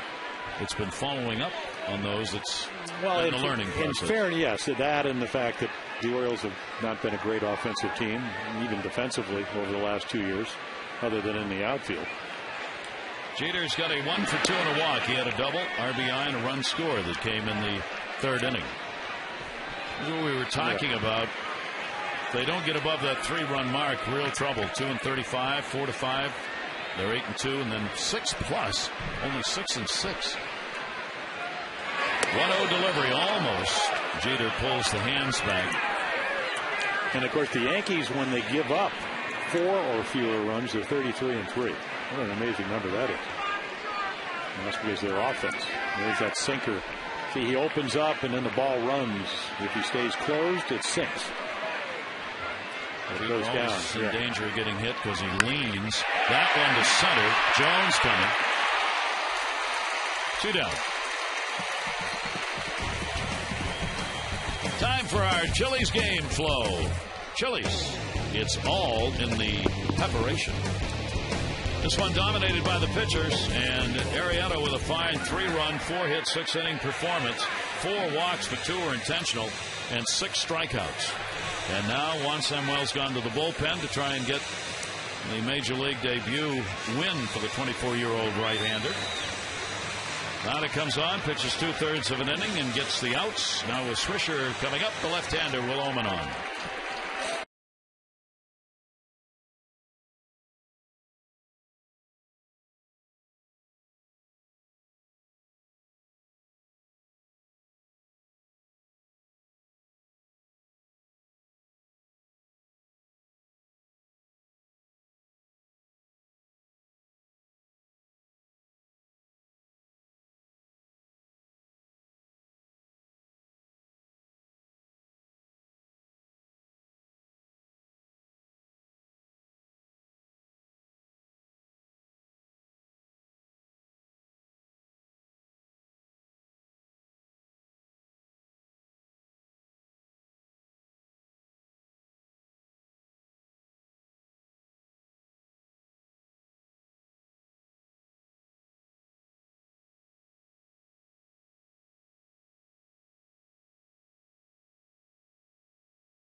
HD broadcast brought to you by Ford. Your local Ford dealer invites you to experience Ford like never before. Ford, drive one. And by H.H. Gregg. We make buying TVs and appliances simple. H.H. Gregg, price and advice guaranteed. Gorgeous early summer night in the Inner Harbor. Near Camden Yards, good ball game. Will Oman on the pitch. Yeah, you're kind of matching up if you're Juan Samuel, because you want Swisher with the most of the power coming from the other side of the plate. 10 home runs, and he's hit 9 left-handed, 1 from this side. Better average hitter from the left side. Swisher's 0 for 1 against Will Oman. Tonight he's had the sac fly RBI. He's popped out and he has struck out. So he will bat from the right side. 279 against the lefties, 326 off righties. 2 down, bases are empty, and the pitch is inside for a ball. Tight ball game as the Orioles try and end the Yankees' stranglehold of having won 10 in a row against the O's, and also end the Yankees' 3-game win streak coming into this. 1-0 delivery. Swisher will take it for a strike. Yeah, what a May he had. 374 with 17 home runs. He drove in 17. Guy waiting on deck. He hit 3 home runs in one game. Teixeira drove in, I think, 25 and 29 games. Good slider right there, inside corner. And ahead on the count. 1 ball, 2 strike count from Will Oman. Well, that's what Kevin Long said. That 1-1 pitch. If it goes 1 and 2, it favors the pitcher. If it goes 2 and 1, the Yankees are happy about that. Left-handers who have 194 mark off Will Oman. Right-handers 270. 1-2, and he dances away. 2 ball, 2 strike count. Yeah, hard slider, trying to get him to swing over it, but it's just a little bit too inside. Great tilt. It almost hits him. Will Oman, all kinds of shoulder, elbow problems. And again, gets over the front side, heading downhill. Going north and south. 2-2 delivery, Swisher, and that'll miss down low. Yeah, the one pitch that I'm surprised, in your early 30s, he doesn't really turn the ball over. So it's, maybe a little bit of a two-seamer, but no changeup to go with it. And then that hard slider. And Mark Teixeira waiting on deck. Oman wants to finish this off right here. 3 ball, 2 strike delivery. And walked it. Well, that's what Nick is about. Strikes out a lot, walks a lot, hits a lot of home runs. And now Teixeira, he's actually this year hitting better from this side of the plate. Traditionally every year, and we're talking about a guy that hits anywhere between 30 and 40 home runs. Led the American League in runs batted in. He gets so many more at bats, he hits home runs from the other side. But he's strong either side. 5 left-handed, 4 right, 9 total for Teixeira home run wise. A double, 1 for 3 in the ball game. Runner at first base, there are 2 away. And he'll take the pitch outside for a ball. Yeah, he was saying he thinks he's got a more level swing from this side of the plate. He's faced Oman only once, gone 0 for 1. They'll hold the runner at first. Swisher, Wigginton on the bag. Short lead. Swisher not a base stealer. 1-0 delivery to Teixeira. Pretty good uppercut on that. I guess it is. Well, there's your home run swing. Good velocity, but in the middle of the plate. Ullman can be usually from 87 and that pitch at 92, but it stayed up. Orioles have the lead 4-3. We're in the 7th inning. Will Oman trying to end it. They're getting Teixeira get out of the inning. 1-1 delivery to him. He missed down low and a 2-ball 1 strike out. Mark Teixeira gets roundly booed each time he comes to the plate, so close to his home, and so much discussion about him maybe coming to the Orioles a couple of years ago. 2-ball 1 strike count.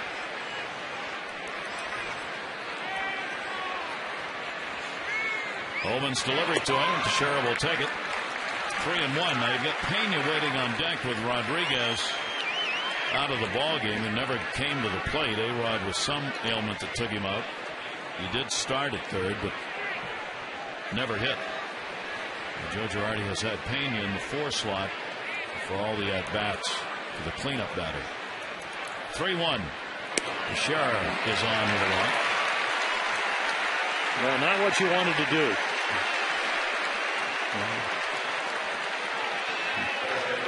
Pena's going to be called back. And you got Kevin Russo. You got Cervelli, who last night got the hit off of Bowman. They should have pitched around him with first base open and pitched to Russo on deck. They didn't. He hit a single up the middle for the 4th run.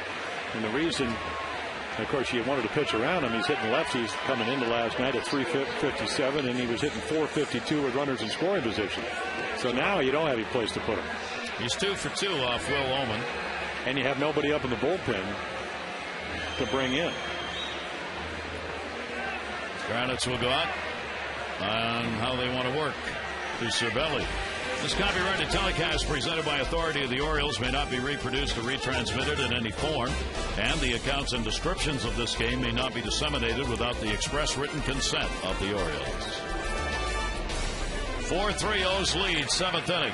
Yankees have runners on at first and second after a couple of quick outs by Frank Maddox. Now Cervelli will pinch hit, and Will Ullman will pitch to him. So if you're Joe Girardi, you got the matchup you want. Cervelli, 372 off lefties and 235 off righties. And again, the average is not at 452 with runners in scoring position anymore. It's 441, which is still a monstrous number.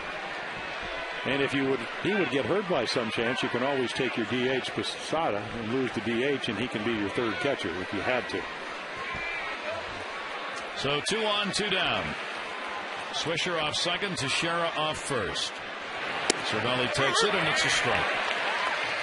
Well, he hit a fastball up the middle last night. And he goes, isn't that low? No, it wasn't, as a matter of fact. That's what Sam Holbrook said. Very average with 2 outs, runners in scoring position. Here's the 0-1 delivery to him. And he's ahead of him 0-2. I want to start humming that song Against All Odds right here when you see these numbers. I mean, that's what it's going to take to end this 10-game winning streak for the Yankees. Get a guy up there that the opposition wants in Joe Girardi and have Will Ullman make a pitch. That's what it's all about. 2 really good sliders. Here's the 2-strike delivery, and Cervelli will get just enough to keep the at-bat alive. Well, they don't play him very deep, especially Adam Jones in center and Nick Markakis in right. So again, anything, even though you have pretty good speed, with 2 outs, Swisher will be running on the pitch. Cervelli's had a tough June, 3 hits and 24 at-bats. He's hitting 125 in the month of June. Ullman would like to lower that a couple of points right here. 0-2 the count. Runners off first and second. Cervelli takes it inside, 1-2.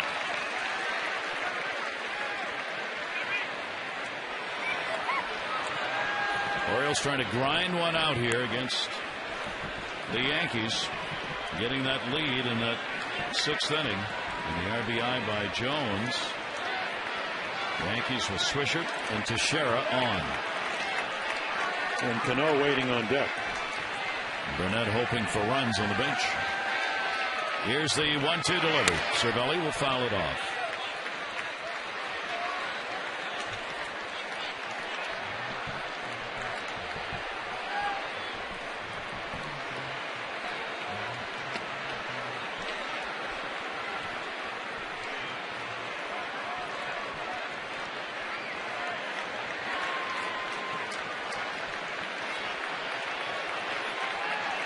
Pretty good battle engaged right here.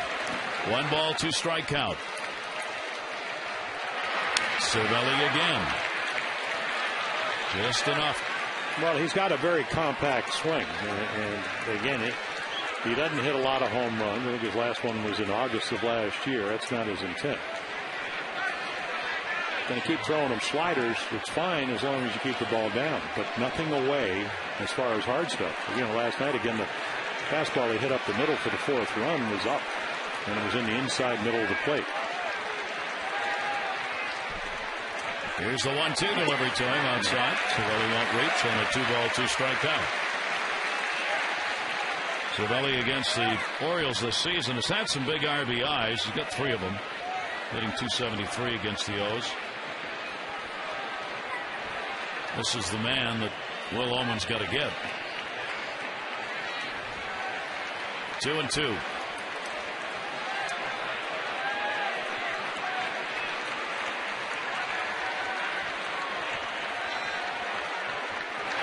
And he did. Ullman gets the strikeout, and 2 left on. 7th inning stretch time brought to you by Jack Daniels Tennessee Whiskey. Orioles have the lead in this one. Please drink responsibly.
Louis, Williamsburg. Celebrate the world we share. Real good ball game here to wrap up this 3-game set as the Orioles have the lead and an opportunity to break that 10-game win streak. And, of course, for the Major League debut for the young 24-year-old Arrieta, gave him a chance to win it. Well, not only that, I thought he really pitched well. I mean, he got a couple balls. They had 4 extra base hits, but he really pitched under control. I think we saw why they thought he was the 16th guy on their draft list, even though he won the 5th round, because his stuff's pretty special. Pitched under control. He used all his pitches. It's tough. The Yankees, and he did not have the problem with the one area that was troublesome in the minors, and that's the walks. Exactly. There were 4, but 2 of them were intentional. And then on the other hand, you're seeing the Orioles. They got 15 hits on Tuesday, 10 last night. Tonight they're getting the big hit. They have the lead. And the big question is, will they be able to hold it and stop this 10-game winning streak that the Yankees have over them this year? And the Yankees obviously have made a lot of comebacks on the season, and the Orioles have been so long since they've had a chance to have a save and use the bullpen properly. We'll see how it goes. Kevin Russo will stay in the ball game and play at third base. So A.J. Burnett on the mound. This will probably be it for him. And the Orioles have a 4-3 lead, bottom half of the 7th inning. Yeah, he's been pretty efficient with his pitches. And, again, it seems like he's been all over the place. But, again, only 86 pitches. Mm-hmm. So, not bad. Pretty good number. Corey Patterson, top of the order. Patterson, a slow roller to second base. Cano, 5 hopper. Patterson with a 1 for 4 in the ball game. 1 away here in the 7th. And now time for our Cabot Woodstain's legendary performance. It was on this date, 1972. Hank Aaron passed Willie Mays for second place on the all-time home run list. It was a grand slam for his 649th career hit. Hank, very active in charitable work. He and his wife, they have their own foundation that does a lot of great work for kids. Here's Tejada. And the slider's a strike on the outside corner. Tejada double. 1 for 2, hit by a pitch and scored. The Orioles got 2 in the first inning. A Wigginton sac fly and a Jones single. Adam Jones added another RBI in the 6th, and in between, Scott Moore picked up his first home run of the season. Those are the 4 for the Orioles. Granderson, Jeter, Swisher with RBIs for the Yankees. 1 ball, 1 strike count. And Burnett got it in left field. Timms coming and makes the catch.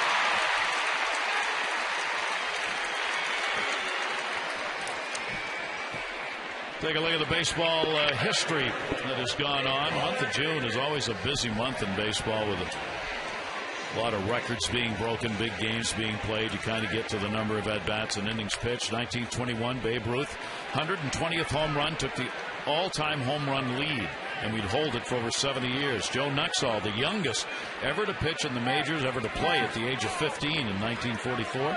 And Marcus Timms is playing here tonight, the 17th player to hit a home run on the first pitch seen in his major league debut. All in this state. There's Timms of the Yankees. I'm betting it was a high fastball. Pretty good chance.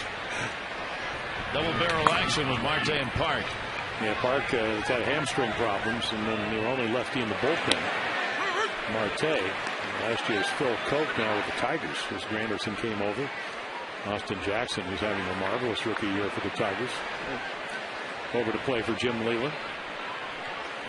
1 ball, 1 strike count, and Nick Markakis, 2 down, no one on, 7th inning. Burnett's pitch up the middle. Nick's got a base hit. Well, Markakis now has a 4-game hit streak. His first hit of the ball game, 2 down. You've probably seen more curveballs unless you're taking batting practice on a curveball machine tonight. It's just been a steady diet, and he finally finds one he can hit back up the middle. Any runs here obviously vital in the ball game either way. Ty Wigginton 0 for 2 and a sacrifice fly. Going to be another night where an opposing starter goes deep into the ball game against the Orioles. Those numbers are 13th. Yes, it would be the 14th. 14th time an opposing starter's had a quality start. Well, actually, he's given up 4 runs. So that streak breaks. But he's able to, and I think that A.J. is saying, you know what, if I can get Wigington out in some kind of haste, I'm going to pitch the 8th inning and give myself a chance to win another game. Only 94 thrown. Ty Wigginton with 2 down, 0-1. Markakis back.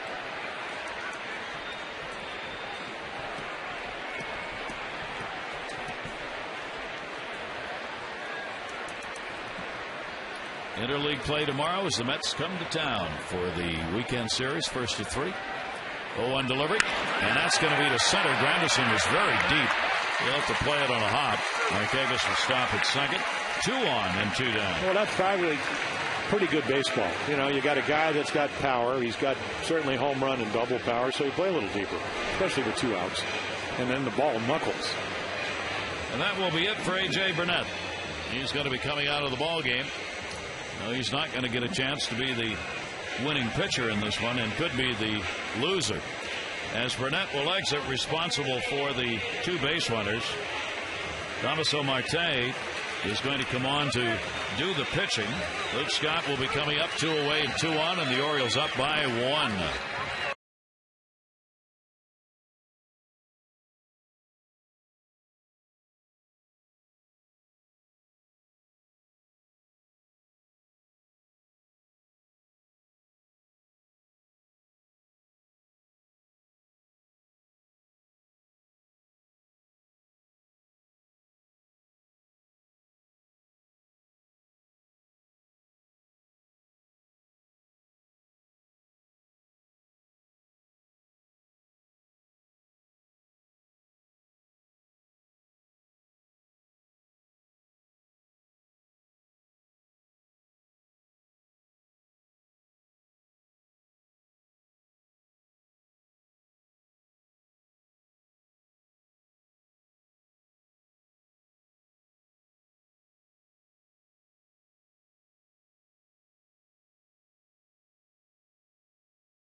Once when he left and once when he hit it out. Oops. Oops. Apparently not happy. No. Well, Marte comes in, and he's actually having a pretty good year. As always, ever since he came over from the Pirates, he's had really good stuff. You can look at the numbers. He made the walks a little bit high, but hadn't given up a run in his last 7 appearances. So, again, if you're the only lefty out there, it's a matchup situation. Orioles trying to add runs. You got lefty versus lefty. Of course, the big out last night is Luke Scott striking out with the bases loaded against Sabathia, with a chance for the Orioles to take the lead. This will be Marte's 3rd game against the Orioles. He's only worked 2/3 of an inning this year. 2 outs, hasn't given up anything. And everybody said, everybody said you have to have more than one lefty out there, but if you have righties that can get left-handed batters out, then it really doesn't matter. Scott is 1 for 8 off Marte. Runners on at first and second base and 2 down. Orioles up by 1. And a chance for a 2-out RBI, which they've been picking up a few of lately. They've upped their average to 217 as a team with 2 down and runners in scoring position. And the breaking ball will come inside, ball 1. With a 1-run ball game here in the 7th. Big potential runs. Markakis at second, Wigginton at first, both picked up singles. And now Marte trying to get Scott. He's trying to do the same to him. Popped up, third base, foul territory. And that will be handled. Russo came over to get it. So Marte gets the job done. The Orioles no runs on a couple of hits. 2 are left on base. The O's continue on top after 7. 4-3.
pitches to get that pitch right there to get Savelli, who really battled him after a couple of walks to Swisher and Teixeira.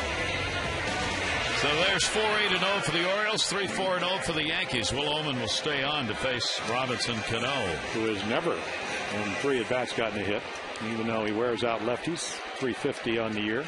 390 against righties, though, so he might as well have a left-hander against him. 0 for 3 off Oman. He's doubled 4-game hit streak when he did so in the second. He has also grounded out and drawn an intentional pass. So his multi-game hit streak, 9 consecutive multi-hit games here at Camden Yards could come to an end here. We'll see. And then the Orioles have action in their bullpen. It's matchup time. Yep.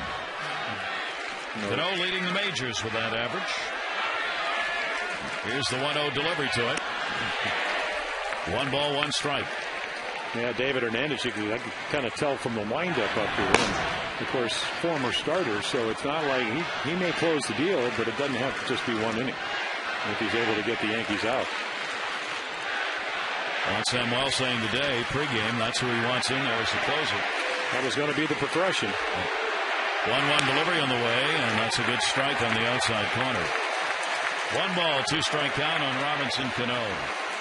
See, again, that 1-1 pitch, they want it to go to 2-1.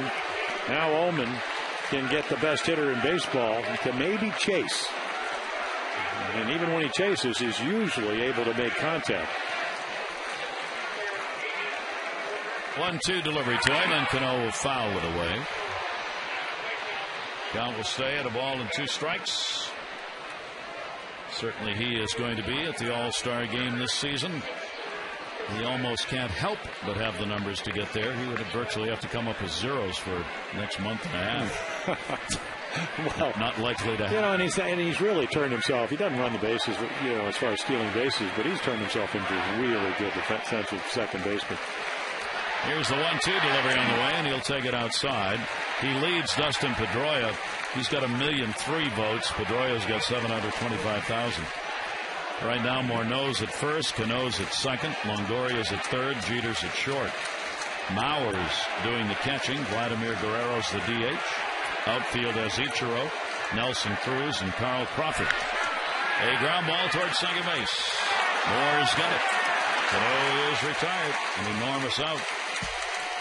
1 down. Time to text in your vote for the AT&T Player of the Game. Arrieta with a tremendous performance. 6 innings, 3 runs on 4 hits. Moore with a home run.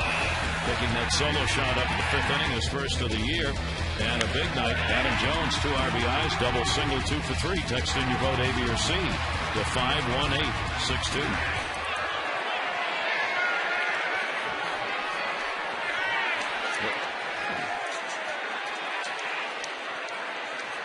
Jorge Posada is 0 for 3 in the ballgame. He has struck out and flied out twice. And a great pitch down and in. No chance on that one. Well, the one thing about Will Oman, when he's on his game, he does not give in. And when you talk to him, he's got a pretty good idea of what he wants to do. And that's experience. Again, the elbow, the shoulder problems. He is healthy this year, and ball coming out of his hand most of the time very, very good. Every once in a while he'll get a slider up like that. But he finishes his pitches. You got to figure Park, he's been up now 3 times, so he's coming in. Posadas had an 0 for 3 tonight and 0 for 8 in the 3 games. And you really have to stay down in the strike zone to him from this side. That'll go to short. Big 1 hop. He'll stir us up. Oman gets it done. 2 down. Yeah, high slider, and you get away with it. Hits it right on the nose, but right at your shortstop. Part of the game. And propels him into short left, gathers his feet. That's the one thing in common all infielders have that are any good. They get the fast feet, the agility to get the feet under it. Curtis Granderson, 2 down, nobody on. He's got an 0 for 5 lifetime off Will Oman. Orioles with a 4-3 lead. Oman with a chance for the 1-2-3 inning. Granderson has tripled and picked up an RBI in the 2nd inning. 0-1 count on him with 2 away. He has struck out and drawn an intentional pass since. And a check swing. Did he go? Yes. Jerry Davis.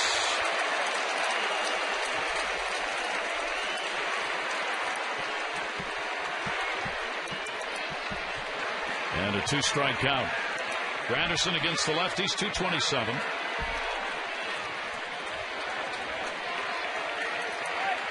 Ullman with the 0-2 delivery. And Granderson is gone. He went around.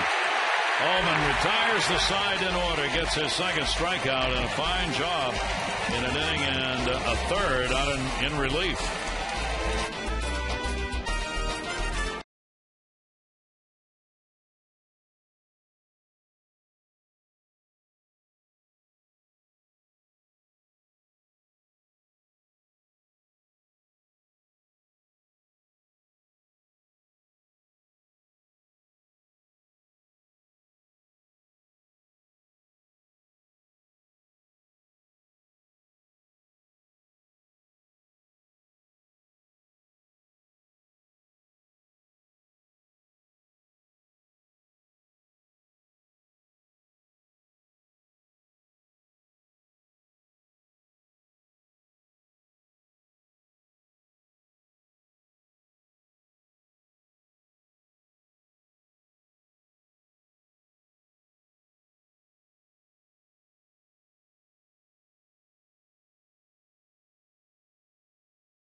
Against the Mets, Jeremy Guthrie on the mound against R.A. Dickey. Our coverage on MASN HD begins at 6:30 with those expert, presented by your local Ford dealer, followed by game coverage at 7. All the access you need right here on MASN. One of the things you have to do with interleague play, of course, if you're a pitcher, is take some BP. Now, most pitchers don't have to be asked twice to do that. They're generally more than willing. So today, the Orioles pitchers were out getting ready for the weekend series.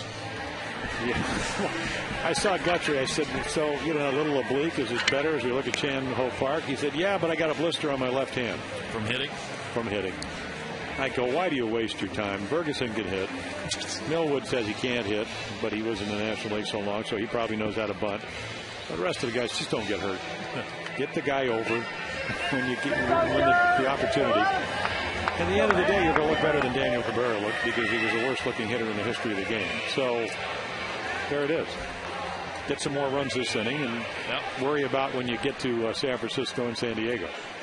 Here's Chan Ho Park on to do the pitching for the Yankees as we go to the bottom half of the 8th inning. Jones, Wieters, and Moore are due up.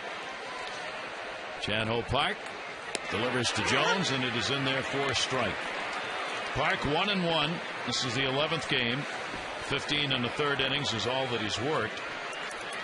Touched up for a .318 opponent batting average against him on the year. Adam Jones takes it inside. Jones 2 RBIs, double and a single. Yeah, we saw him in the spring, and he was so good. Great sinker, great movement, really good overhand curveball, great changeup. Pitched with the Phillies last year and hurt the hamstring. There's that hook that we talked about. I mean, it just never stopped biting. But he missed 30 games, and then not a lot of rehab to get him back. All those drop and drive guys, where you kind of drop and then drive towards the mound. There you go, right there. There's the changeup.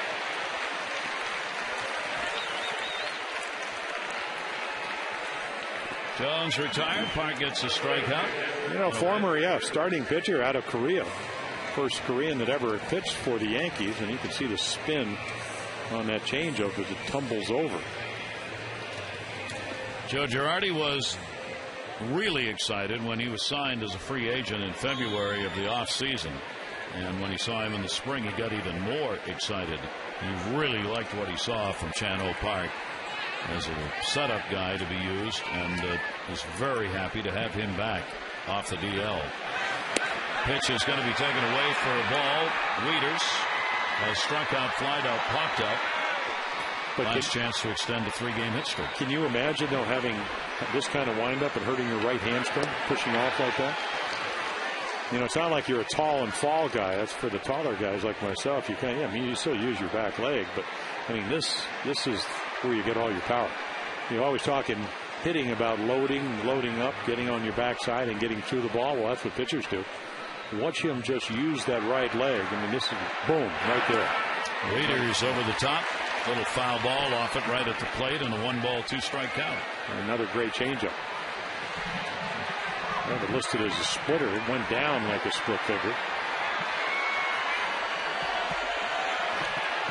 He's been hit since coming back, 4 relief appearances. He's given up 3 runs, 6 hits, and 5 1/3 innings. 1-2 delivery. Wieters, that one again bounces at his feet.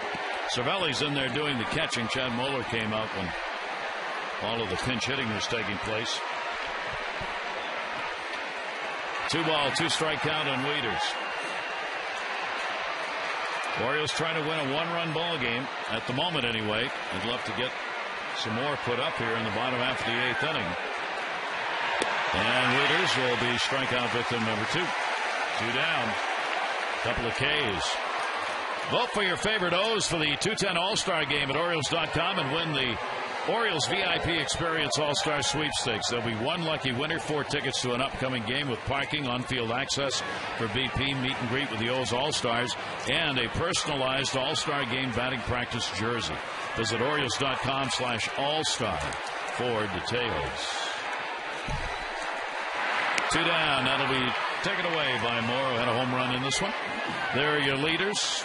Morneau, Cano, Longoria, Jeter, Mauer, Guerrero, Ichiro, Nelson Cruz of Texas, and Kyle Crawford of Tampa Bay, the outfielders. Right now, a lot of voting still to go on, of course. 1-0 pitch down the line, and no play made. Russo sliding.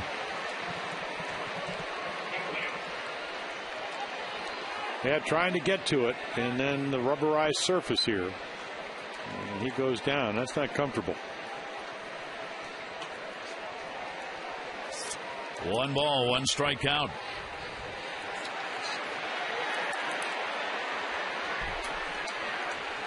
Moore with his first home run of the season. He'll pop that one up.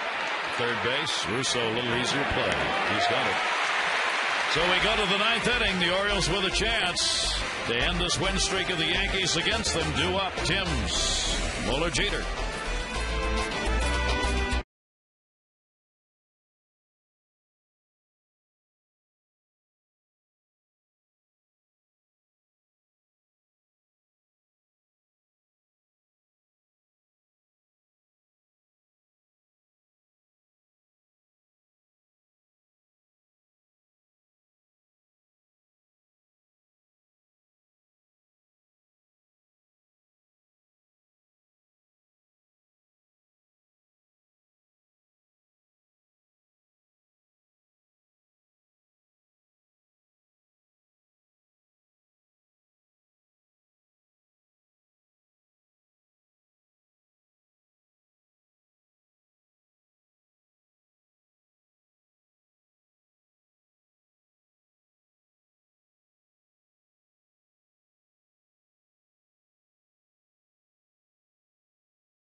Grab your bag. It's on.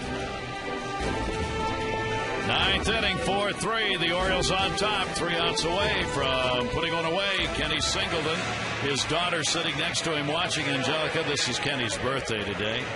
He's 39 again. Yeah, just like you were yesterday. And again. Happy birthday. Yeah, Kenny. many happy more birthdays. 2 daughters with him tonight there in the booth watching the game. His wife's on hand as well. So David, First chance. Yeah, for number 1. I mean, he's been really good. 1 run in 6 1/3 inning out of the bullpen. And you can see the season record. Most of that as a starter.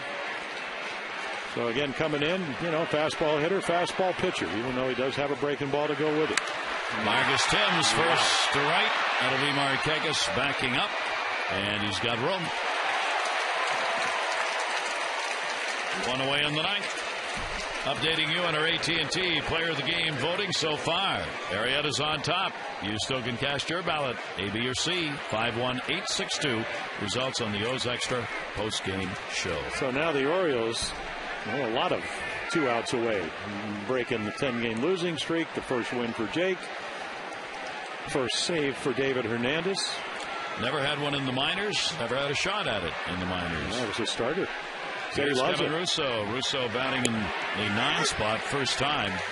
Well, he really does. I mean, the one thing about David, number 1, throughout starting, he was always better from the stretch. For whatever the numbers, I mean, they were under 200, the batting average. The 0-1 delivery on the way, and that'll be taken for a strike by Russo. And he's got a power arm. You can see it right there, 95, now 96. Hernandez getting the closing job. This is exactly the way Juan Samuel had hoped this game would go, as he's been able to work the bullpen as he had set it up, which hasn't happened very often. That will just miss outside, and a 1-ball, 2-strike count. 98. I never saw that as a starter. And a good delivery. Don't have to worry about pacing yourself in this role. David Hernandez looking for the second out here. Here's the 1-2 delivery, and it's away. Well, you think about closing, it's pretty black and white. Normally, you've got to get 3 outs. Sometimes you have a 1-run lead, which is the case tonight, which that's the toughest save. Sometimes David Hernandez, have 2 or 3-run lead. Hernandez out of the stretch, opponents 182, 272 when he's in the windup. And now he's overthrown the last 2 or 3 pitches. And that's, of course, just imagine, you've never done this. You come out of the bullpen, adrenaline's really flowing. And you can see him just trying to get the breathing straightened out. 3-ball, 2-strike count. Jeter waiting on deck. 3-2 delivery is up high and lefty. Wow. So the walk surrendered will bring Jeter up, and the top of the order for the Yankees. Well, Kevin Russo, he's just trying to get on, and anytime you get behind in the count and end up walking, you've had a good at bat. Jeter's 1 for 6 lifetime off the new Oriole closer for the moment. Jeter has a double and an RBI. He has walked, flied out, and grounded out. Well, and what happens because of the large influx of Yankee fans, you have now brought the Yankee fans into the game. They were pretty quiet tonight. 1 away. Jeter hits into a lot of double plays. Fastball blown by him that time. Strike 1. We are in the 9th inning. The Orioles looking to avoid the sweep and end the 10-game win streak that the Yankees have against them. Jake Arrieta watching, hoping. In his major league debut, 3 runs, 4 hits over 6. He could be the winner. 0-1 count. And Jeter in the air to right field. Nick Markakis in place. 2 down. Unbelievable velocity. Never seen this from David Hernandez. 96, 97, 98. 1 out away. Well, this will be a good test. One of the better fastball hitters in the league, and Nick Swisher. Swisher's had a walk, struck out, popped out, and a sacrifice fly. 10 home runs, 9 of them hitting left-handed, as he's going to step to the plate left-handed. He's 1 for 5 off Hernandez. The 1 hit, a homer.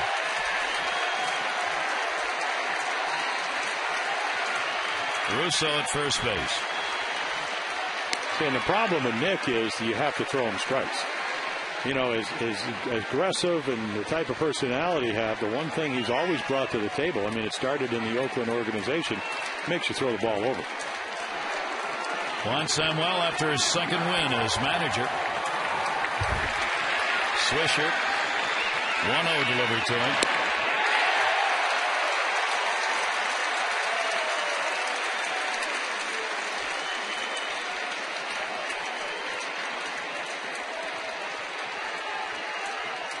Fifth time out of the bullpen for David Hernandez. First time as a closer.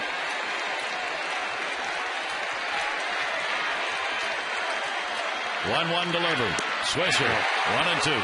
Well, that's what 97 does. You swing at pitches because you know, and even if you're a disciplined hitter, you better get the bat going. And right there, you very rarely ever see Nick Swisher swing at the ball that far out of the zone.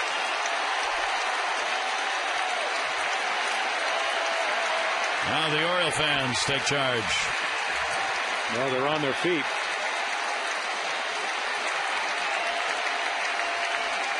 One ball, 2 strike count to Swisher.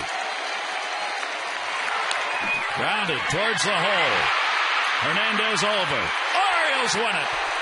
This one goes to the O's in the books. And Hernandez gets his first save ever, minor or major league.